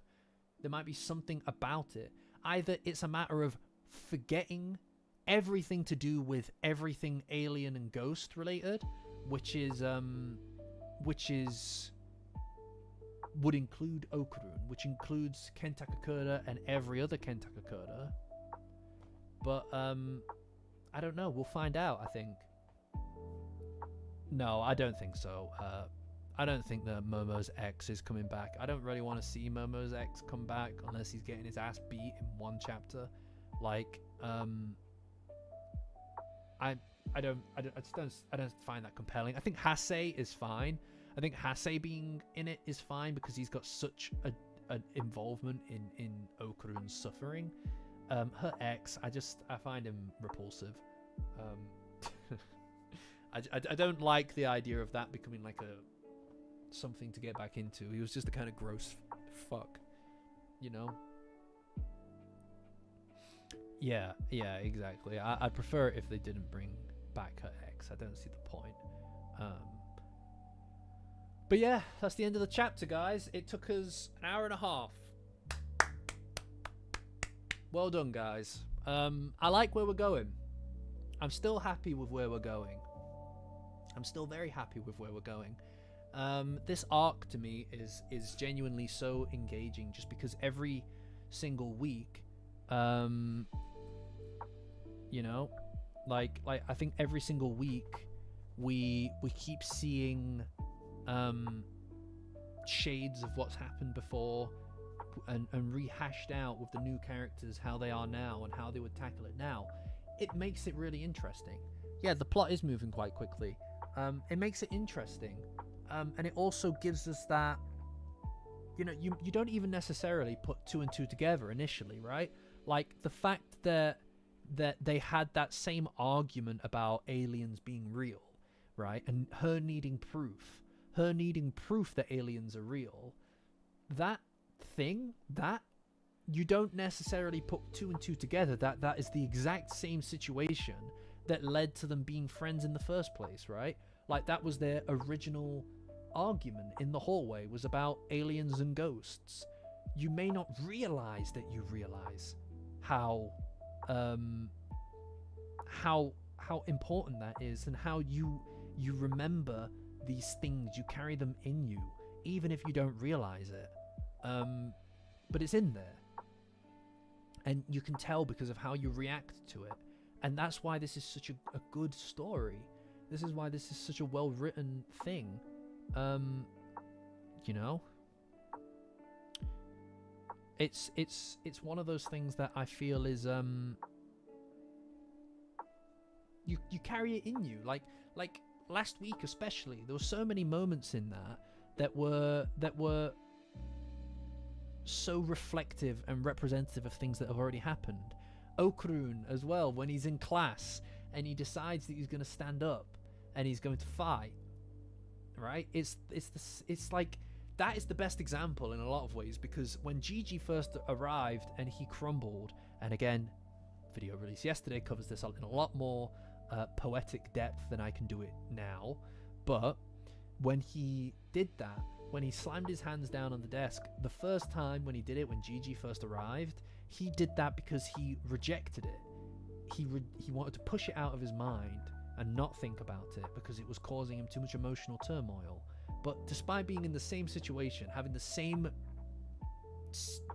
feelings inside of him, how he reacts shows how far he's come and how invested he is and how he already knows. He doesn't need a Taru to tell him these things. He knows these things inside of him. And that's why it's so important. Even though he does the same stuff, and it's those same moments that matter. I'm really happy with where we're at right now with this. It's for me, it's a breath of fresh air versus the last arc. You know, this even this from last week where Okrun walks away. It's the same thing as when back in episode 5 when he walked away. These things are so good. They're so fucking good, man. Like I can't express it enough.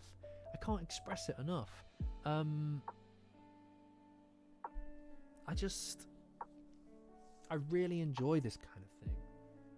And I think that Tatsu must really, if we're going back and we're revisiting these things now, where we started and where we began, we're going to see that continue, the timeline of that up until the present, you know what I mean?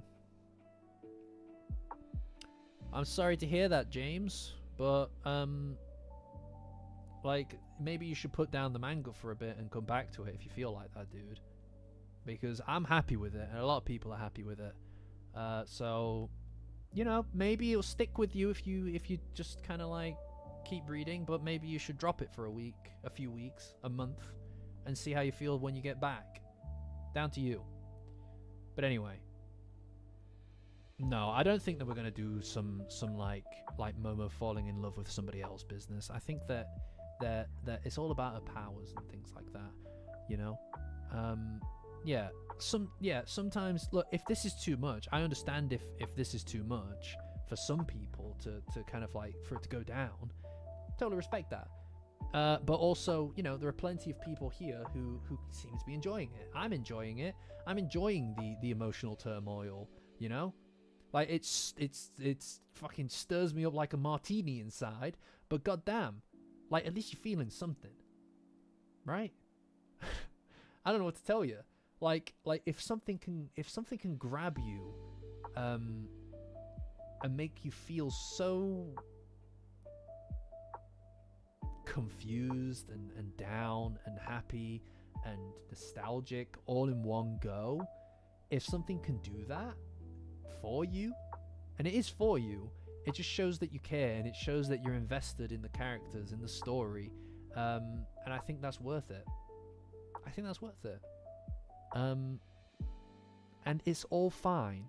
I'm telling you, I promise you, if there is anything on this earth that I can tell you for fucking certain, it's that this story will all turn out fine.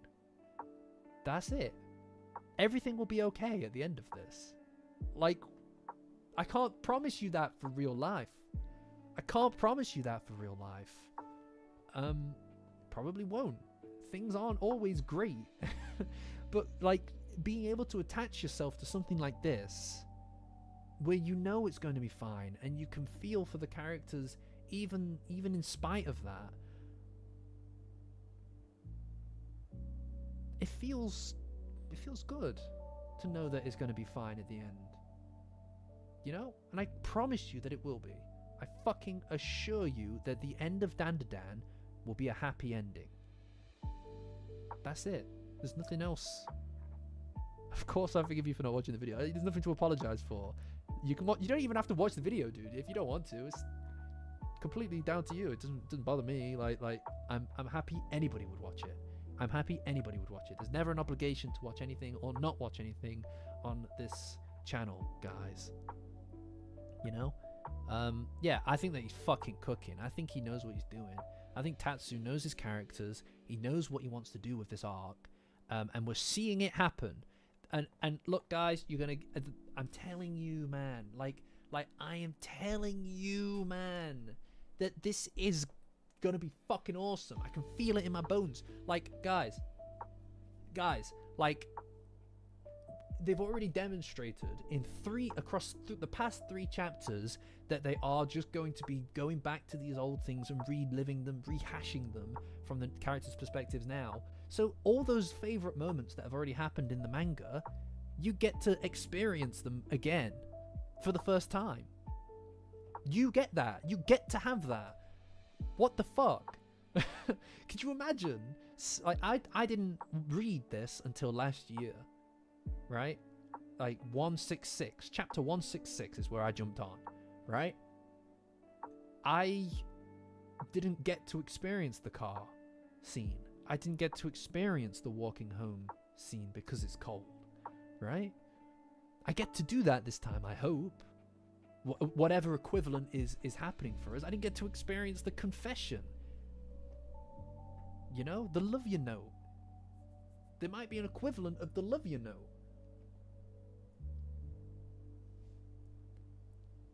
No, this is how love restarts, you know? That's what it is, Sarah. So, guys, just bear with me. Bear with us, bear with this. And if you can't do that, then please drop it for a while and come back. Don't let your own frustrations and your own impatience, don't let it spoil something for you. Don't let it spoil a good thing for you, because this is supposed to be fun. You know?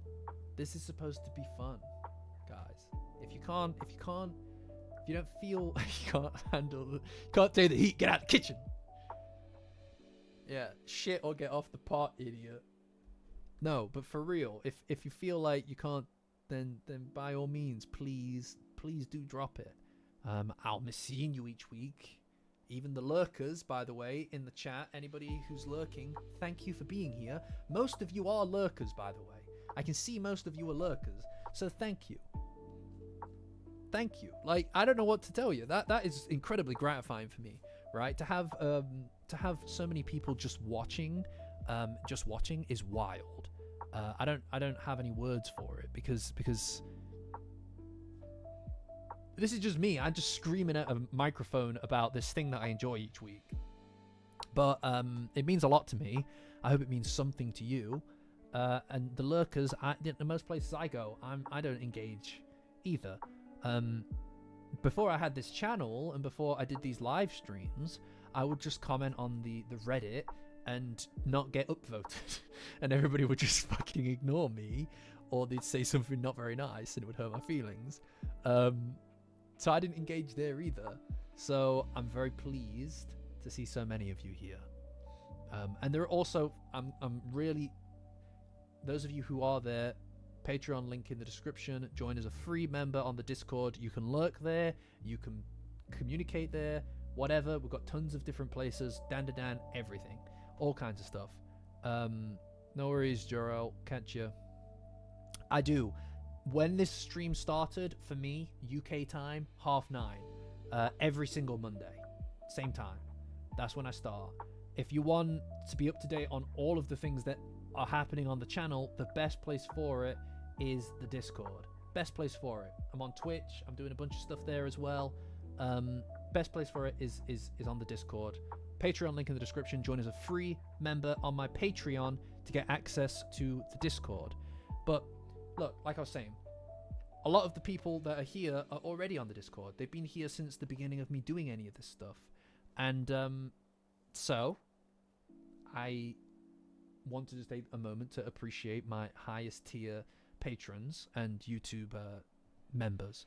So that's Angle, Blissy Cat, Danny, 5th Gram, Kawaii, Vampy, Zilvi, Mr. Wolf, Old Toaster, Orbis, Sarah, Serpo, El Clasico, Strawberry Jellies, The Big Dog, your favorite scented candle, Zero, and the illustrious Tim the Teeth Kai.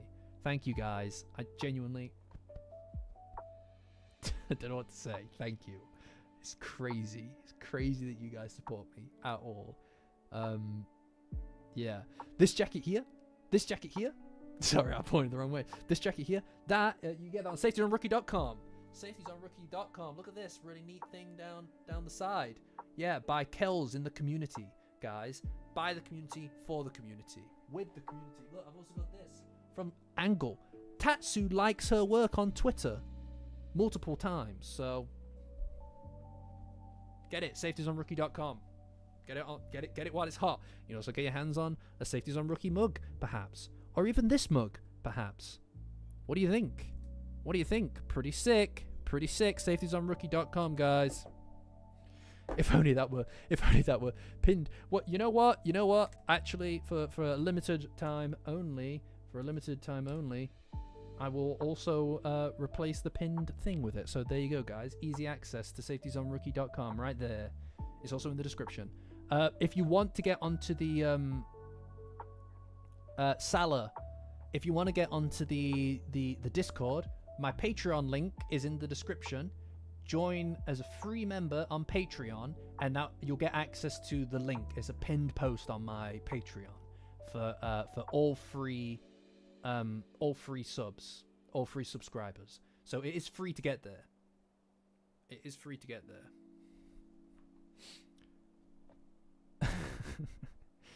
Oh, I'm sorry that your mug broke. Many sorries. That's ruthless. Yeah, it's a Metal Gear Solid reference. Yeah, because Solid Snake is all like, oh, you've got rookie eyes, and then Meryl's like, nah, I'm a 10-year vet. It's good.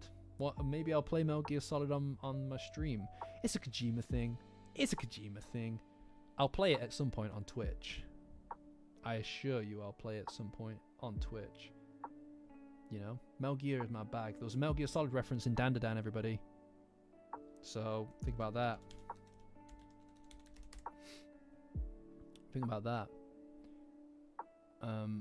But yeah, no. So please do join the Discord, guys. It's the best place to stay up to date with things.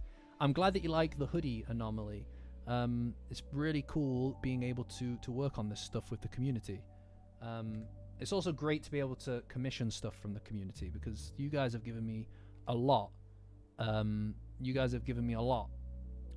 if I'm going to be commissioning and working with people, I'm really pleased to be able to work with the people who are helping me, you know? So here we are, guys. Zombie apocalypse, second half of the stream. Let's do it.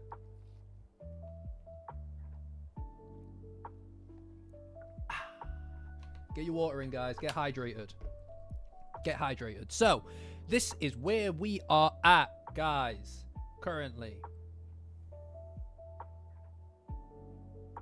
No worries, Plague. I'm glad. Look, I appreciate my lurkers in the chat. You my guys. Right. So I'm pretty happy. With the state of this currently. Now we have 2 more weeks before Halloween. Also, by the way, guys, worth saying this now while we're all here. I think I'm gonna do an extra stream this week. Probably. I was gonna say Wednesday, but I feel like Saturday might be a better choice. Hold on. I'll just ask you guys now.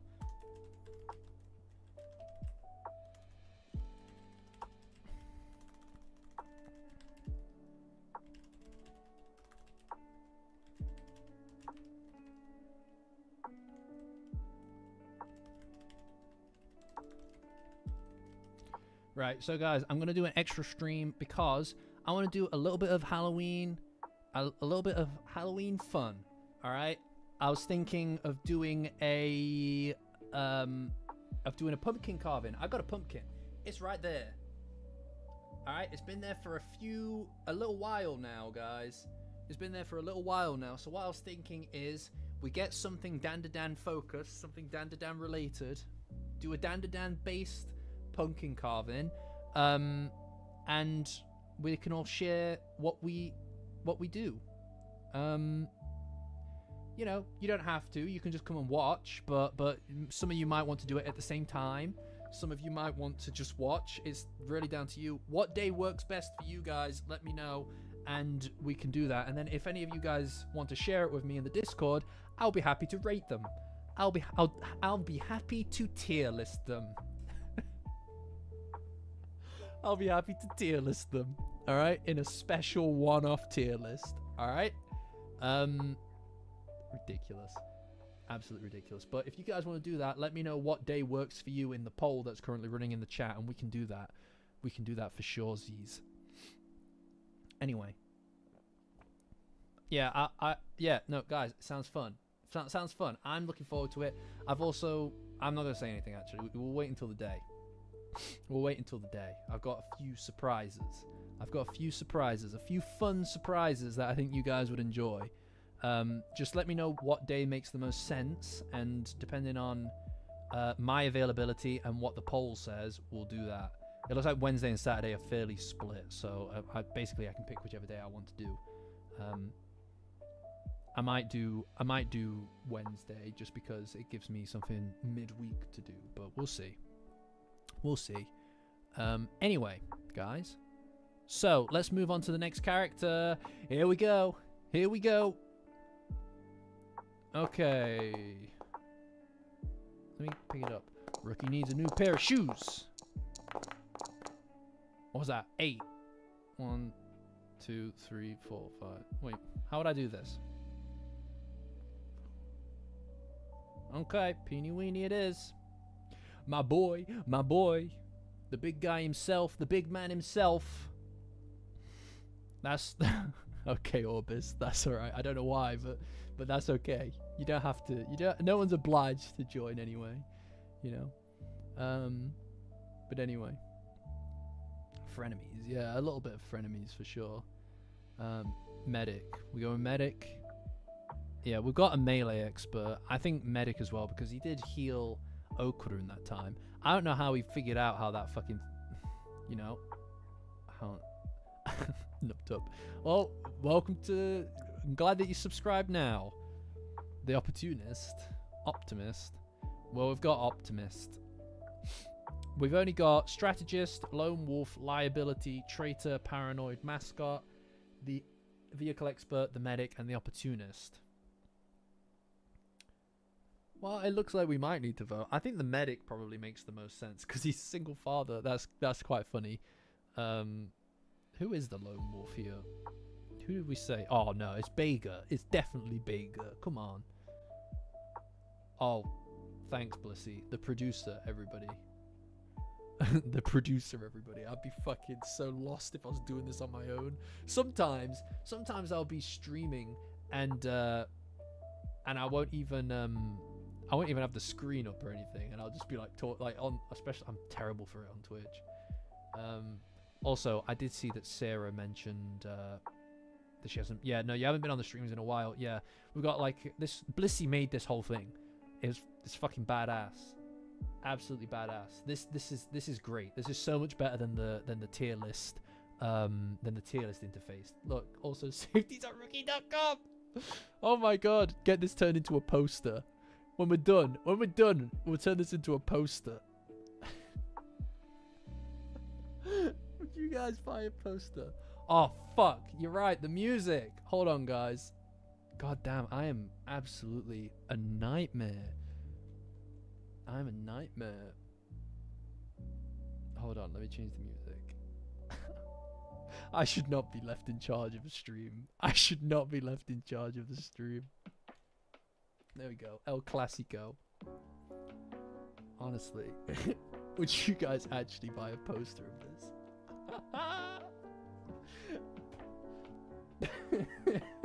A poster of it. I'll turn it into a poster if you want. Don't worry about my sanity meter. Like, all of you guys do a lot for this channel. You guys do a lot for this channel just by being here. But it's worth acknowledging that half of the stuff, you don't see it, half of the stuff on this channel would not happen if it wasn't for Blissey in the background. And all the moderators as well. But Blissey's been a moderator for a long time and has been making shit in the background that makes it so that I don't fucking, like, half of the shit wouldn't happen because I don't do things. I'm fucking dreadful at everything when it comes to actually getting stuff done. I'm dreadful for it. This thing here wouldn't exist otherwise. The shitpost roll. Maybe I'll see. I'll see about that. I'll see about that. But anyway, guys. Anyway, swear to God. Right. Okay. I think medic. I think medic is. Oh, I need to finish this poll. Right. So, yeah, I'm the talent. I'm just the face, guys. I'm sorry. I'm just the talent. It's terrible. Honestly, these Hollywood types. I'll tell you what as well. Twitch lets the moderators do this. The moderators lets the moderators do these polls and stuff. I swear to God. I actually haven't made any on a moderator on here. I might try that and see if you guys can make polls because I am a fucking nightmare at it. I'm trying to entertain, but I can't even do that because I'm typing like a fucking nerd. What was the other one? Traitor, lone wolf, and what was the other one? Hey, what the hell? What the helly? I'll just put those 3 down so we can get voting. I also get 5%. I also get 5%. I'm just a marketable plushie. No, that is true. That is true. Honestly, if we ever got to a point where sales were actually like doing really well, I'd just find a way. I'd find a way to make the plushie thing a reality. I swear to God, I would. No worries, Tiago. Welcome anyway. Welcome, welcome. It was a good stream so far. Honestly, guys, for the past like month, these streams have been fucking electric. These streams have been electric. Oops. Oh, that's fine. It's just the Discord. Honestly. Let me have a little look. Oh my God, no. Is that the Club Shack? That's crazy. No. No. Hold on. Let me show you guys. Let me show you guys.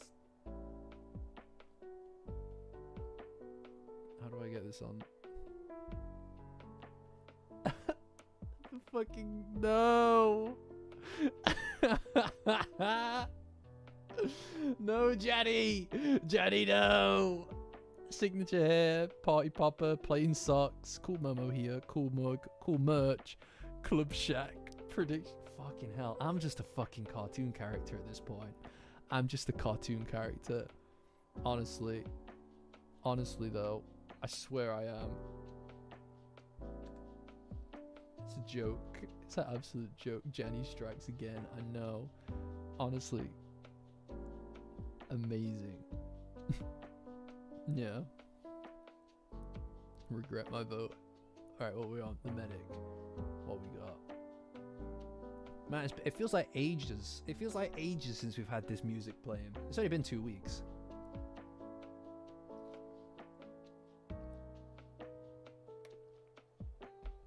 Look, I'll accept the Club Shack.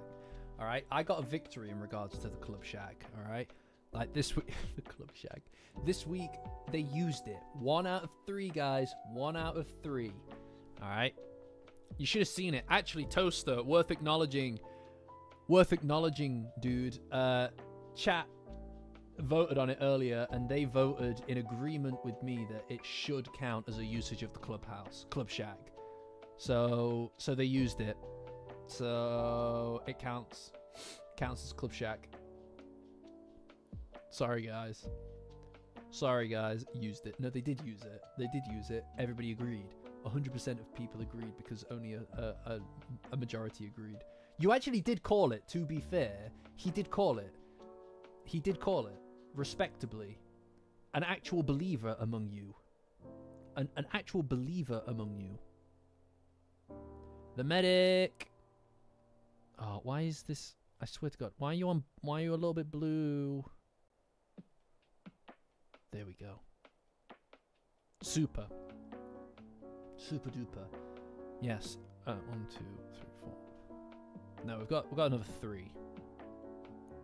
Oh, sorry. I thought you meant of these. No, you're right. Only 2 more Club Shack usage.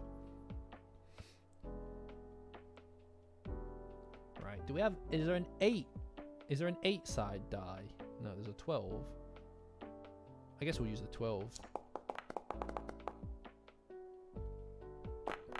Yeah. Right, that was 11, so that's useless. In fact, is that a 7-side? Oh yeah. Oh yeah. No. What we get? 1. My boy Okarun. We're voting on my boy Okarun. He is kind of the man of the hour just now. He is kind of the man of the hour, isn't he? My boy, there he is. Look at him. Oh. Try to line them up. Yeah, it's much funnier trying to fucking line them up. It's distractingly annoying. It's great. Big fan of it. Big fan of it. So what are we thinking? You did not just say that you're the man of the hour support. You are absolutely not. What are you talking about?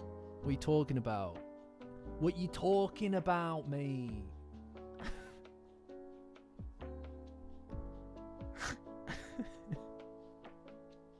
You talking about paranoid or the strategist, eh? He is very paranoid. Yeah, I feel like he'd be pretty stressed out about the idea that yeah, I think paranoid is kind of the... He's not really a vehicle expert, though. He's not really an expert in... I think he's got to be the paranoid, doesn't he? Right? Who... I actually think that he is the unlikely badass, isn't he? I actually think he's the unlikely badass. Are we going to have to make a swap? Nah, because he is badass though, isn't he? I feel like we're going to have to swap him out because he is the definition of the unlikely badass. Right? Yeah, I'm going to fucking punt her to... I don't know. Maybe she is the liability. The opportunist. I guess she is a bit. Yeah, I feel like she's kind of the opportunist. Because she does kind of... She is one of the masterminds behind the thingy. She's kind of one of the masterminds behind the Maid Cafe. Chapter 19 and Chapter 214 are the exact same title in Japanese. What is that? What is Chapter 19? Which one's Chapter 19?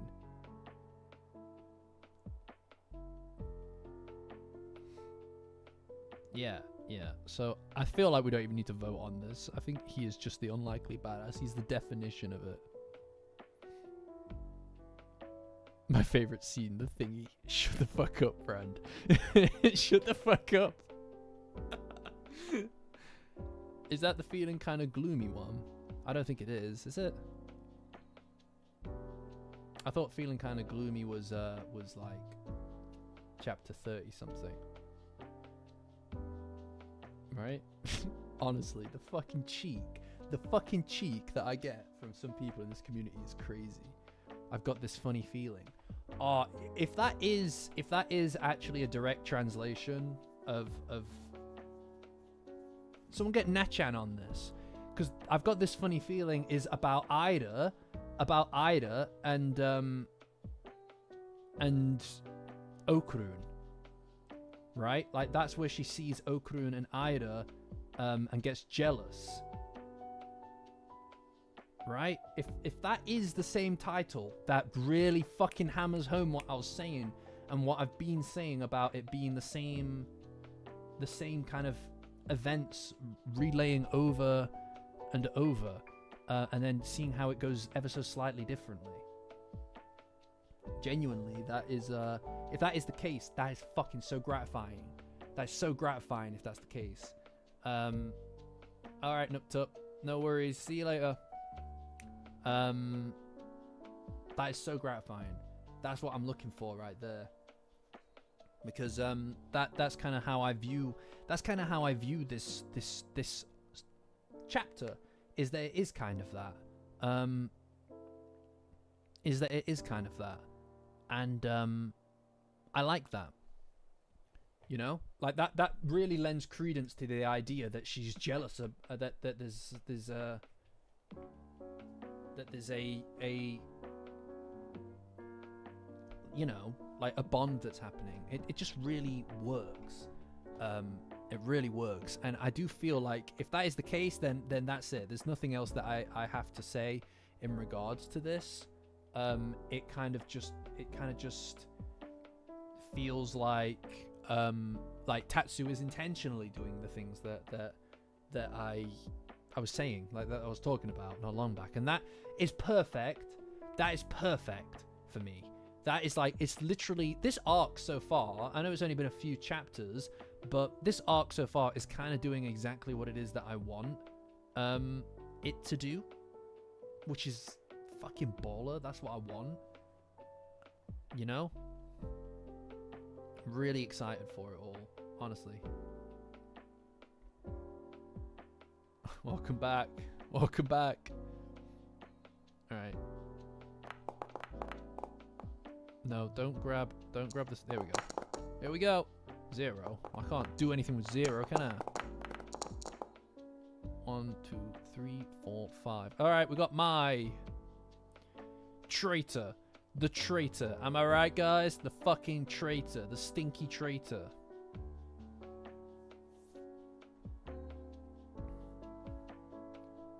Alright. Thanks for that, Imagine Dark. I didn't realize that. Stinky traitor, my. Ew. Smelly. Pu. Oh, no, you're right, actually. Kinta was the traitor this week. He's definitely... He deserves to be... He's in trouble. He's in my bad books right now. Kinta better have a moment to be less of a fucking... No, he's still... Up until this point, he's still done a lot of good.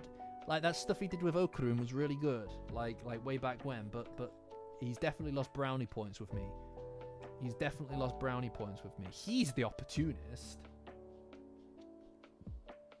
In fact, yeah. Kinta's the fucking opportunist. And not in a good way, not in a fun way. Really unimpressed with him, actually.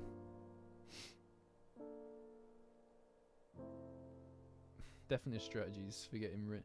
That's true, but we are running out of spots. We're running out of spaces. We're running out of spaces real quick. Alright, what are we thinking for her then? What are we thinking for Mai? Nah, I'm telling you, he should be the fucking opportunist. We are running out of spaces so bad. Muko getting tossed around the chart. Yeah, it's because much as I love Miko and Muko, they do lack character compared to most of the people on here. So it's kind of tricky to place them in the same way, you know? Yeah.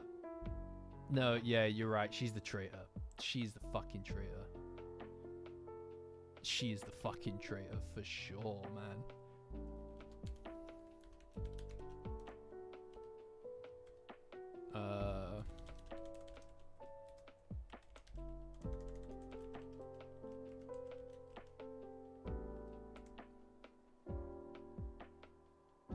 She is the traitor. I like fucking. She would absolutely try to get them to sing. You know.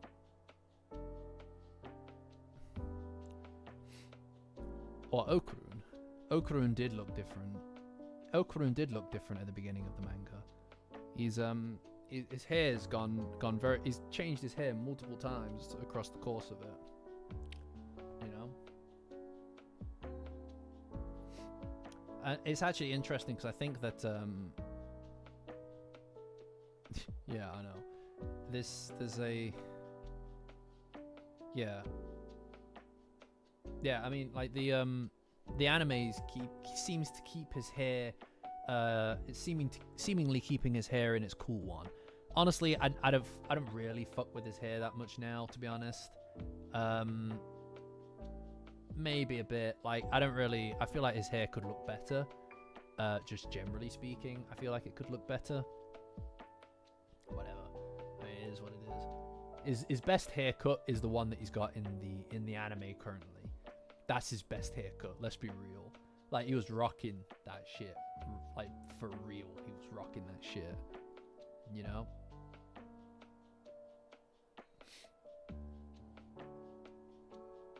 We don't like Cowlick Okurun in this house. Yeah, Cowlick Okurun is better than like Bolka Okurun, but it ain't all that.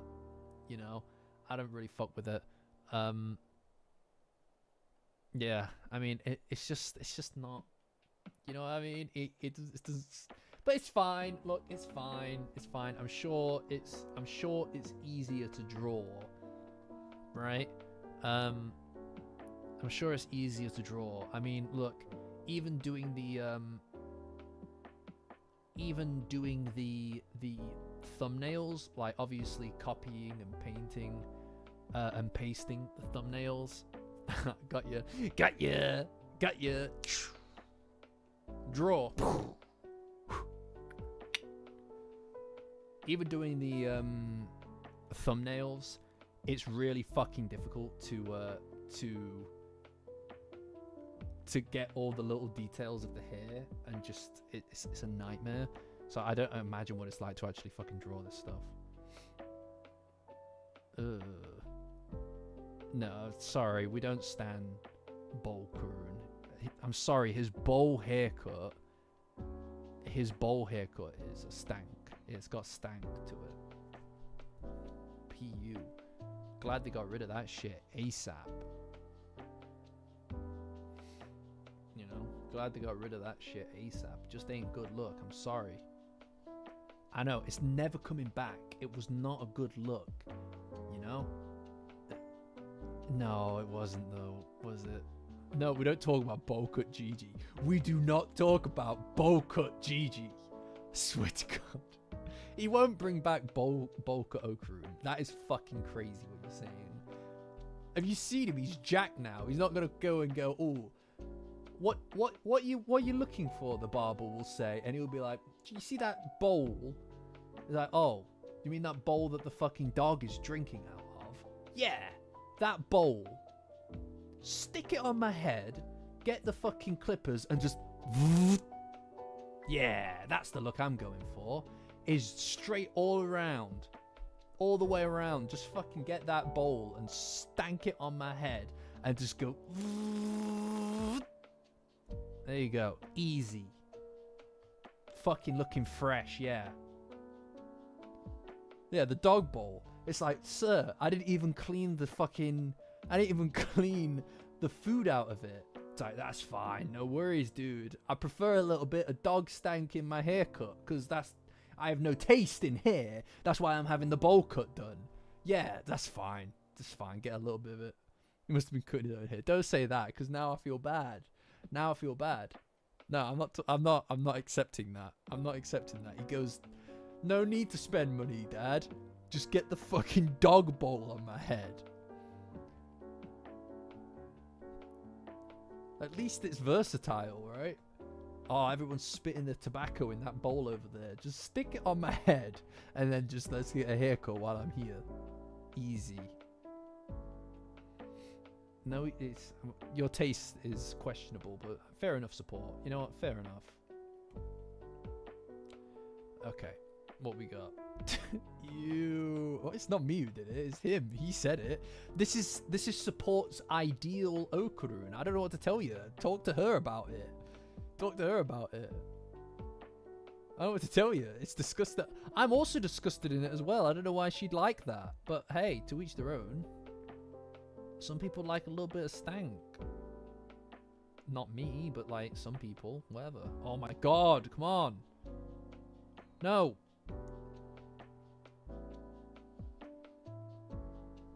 Oh, this is driving me fucking crazy.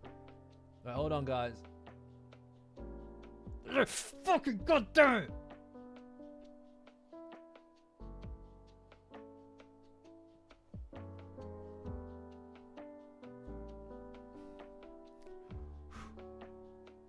It's so hard to tell what's going on.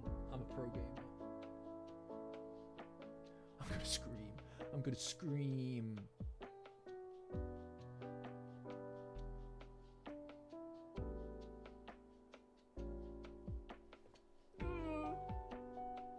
Come on. No, no, please.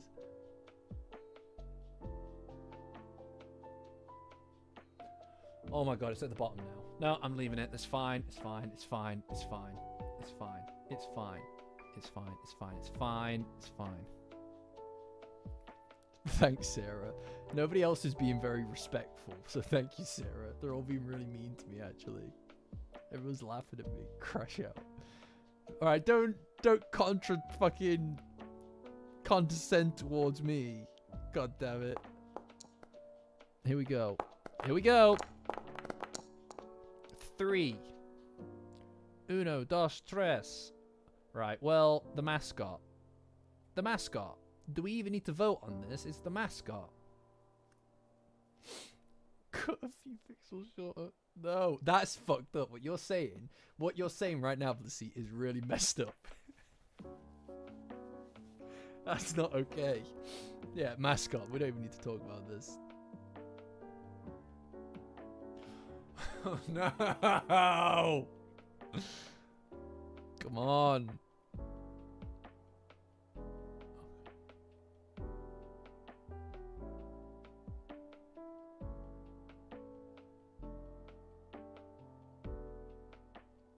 Oh my god, that's so bad.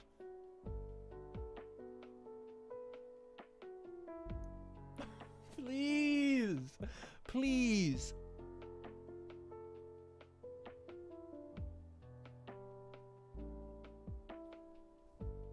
Oh, I'm sorry. Just give me a second. Give me a second, guys. Give me a second. I can do this. I can do this.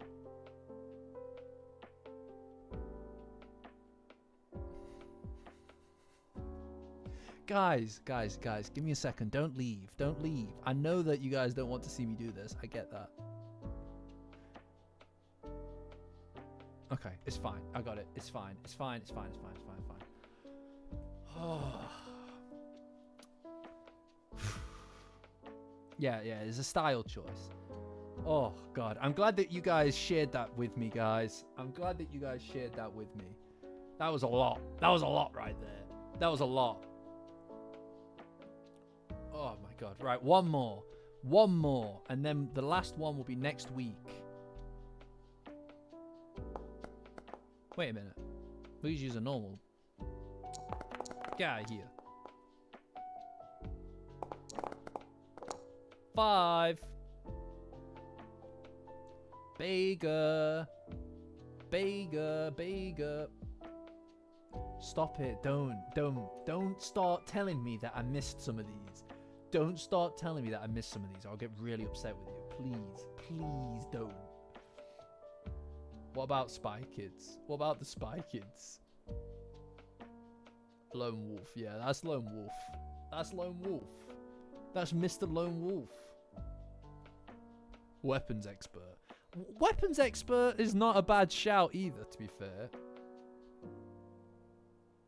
Weapons expert is not a bad... It's not a bad shout either. Who was talking to Toaster? Support, shut the hell up, dude. Shut your ass up. Alright? Everybody, can we get a shh in the chat, please, for support? Can everybody, can we get a shh? An SHHH in the chat, please, just for support. I'd really appreciate it. Just a shh in the chat, everybody. Just an SHHH. Thank you, Brooke. Thank you, Johnson. Eric, thank you. The more loyal of you, Mini Master, thank you. Thank you. Oh, look. Anomaly, thank you.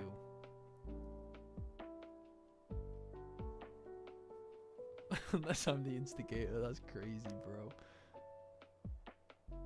Yeah. Oh my god, you guys standing up for support is like pretty cringe. Oh my god. Oh my god, guys, pretty cringe.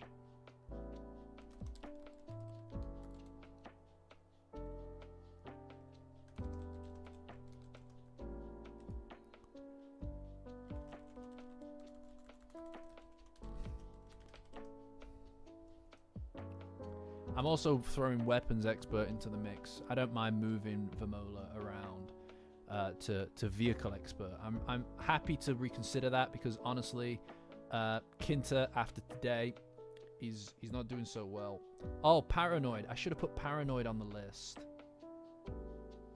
Yeah, you know what? I should have put paranoid on the list.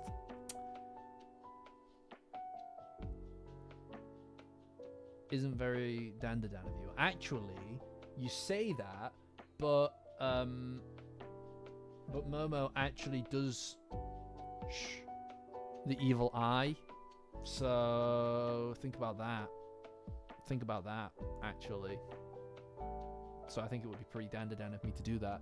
I think it'd be pretty Dandadan of me to do that, actually. So yeah, exactly. Yeah. So maybe you should think about in support. I didn't do nothing to no one. I didn't do nothing to no one or nothing. Yeah.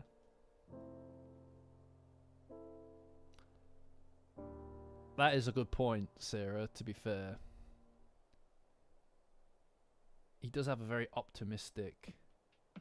Yeah, telling someone to hush is a Dandadan reference. Exactly. That's what I was saying. That's what I was saying back there. That's true, actually, Sarah.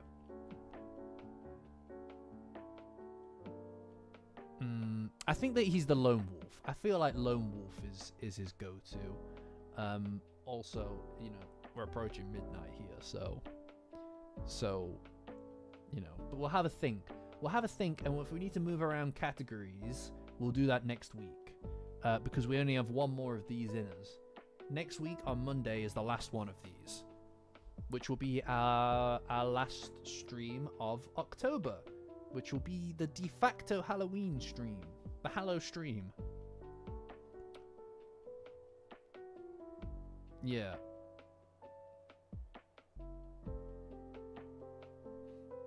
All Hallow stream. Right. When it hits 3 minutes, I'm gonna agree on whatever it is that we've got.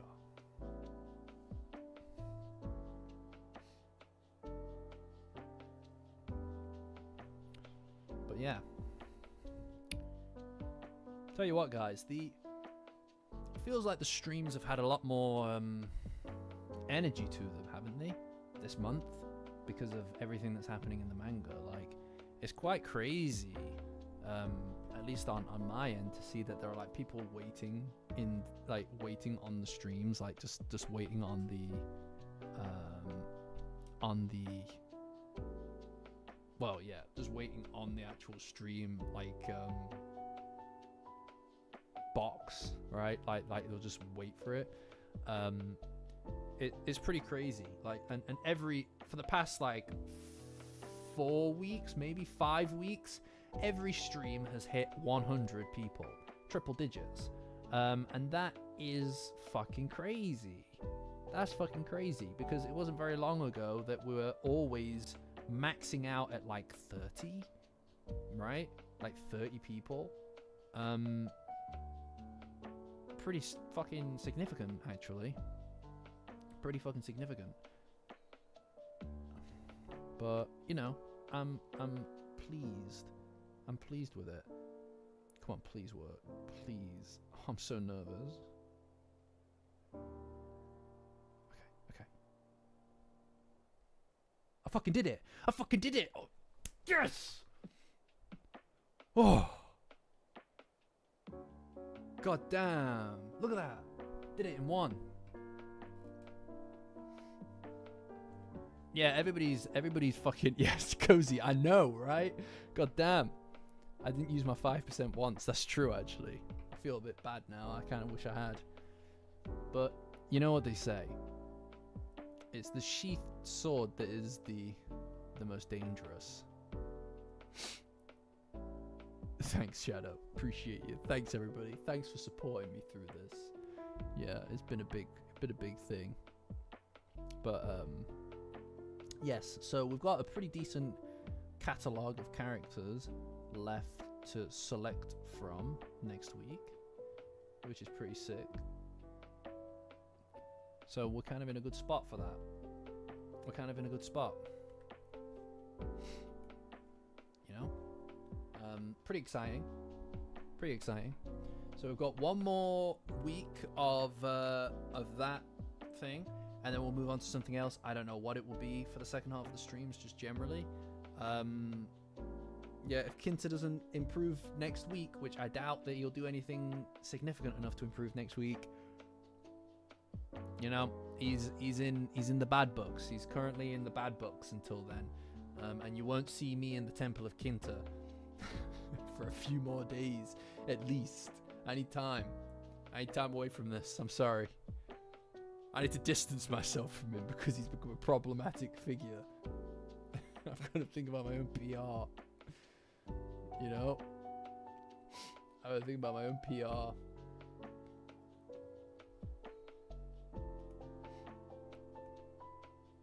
But, yeah.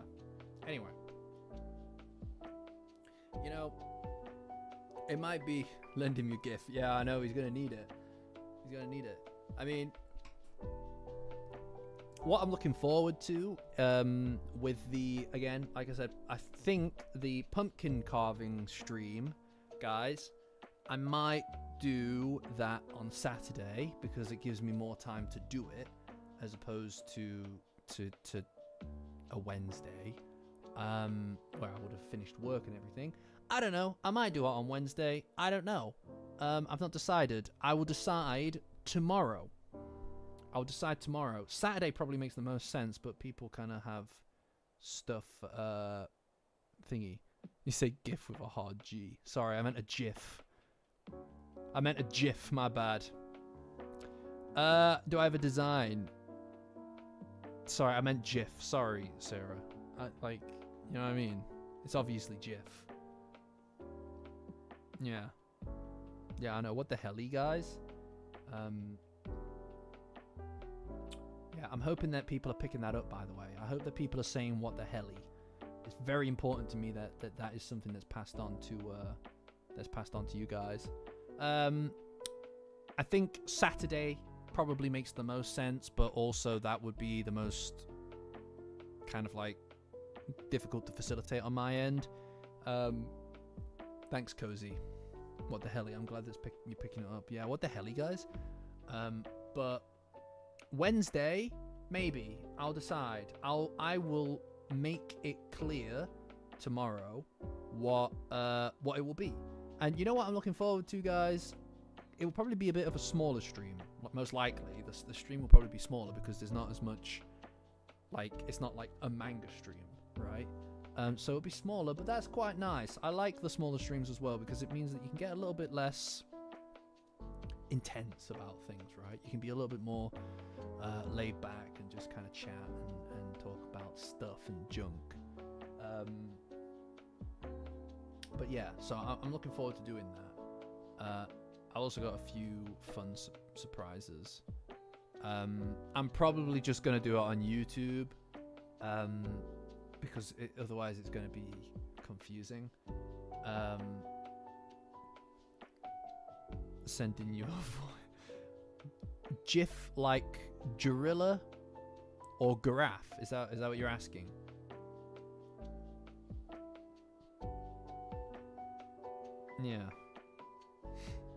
Yeah, but I'm looking forward to other people doing it. at the same time if they decide to. If they decide that they also want to go for it, that'll be pretty sick. Yeah, that sounds fun. Yeah, I'm more of a gorilla kind of guy than I am a giraffe, for sure. For sure. Any day of the week, you know? Camel leopards. Yeah, sorry, my mistake, of course. Yeah. Just screw you. That's funny.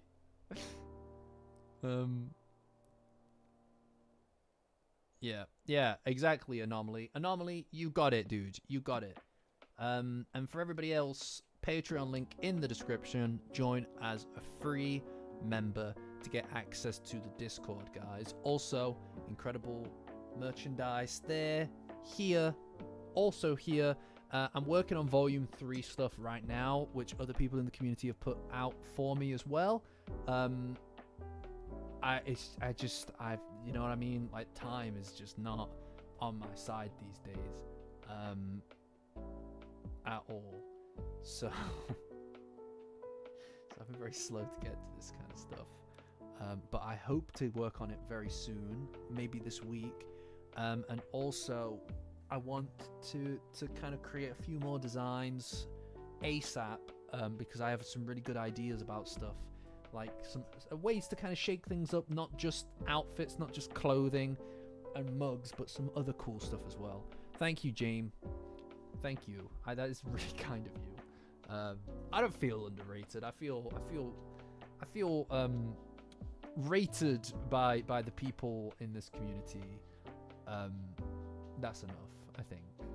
You know, I don't need mass appeal. I don't need mass appeal. I don't feel like I need mass appeal.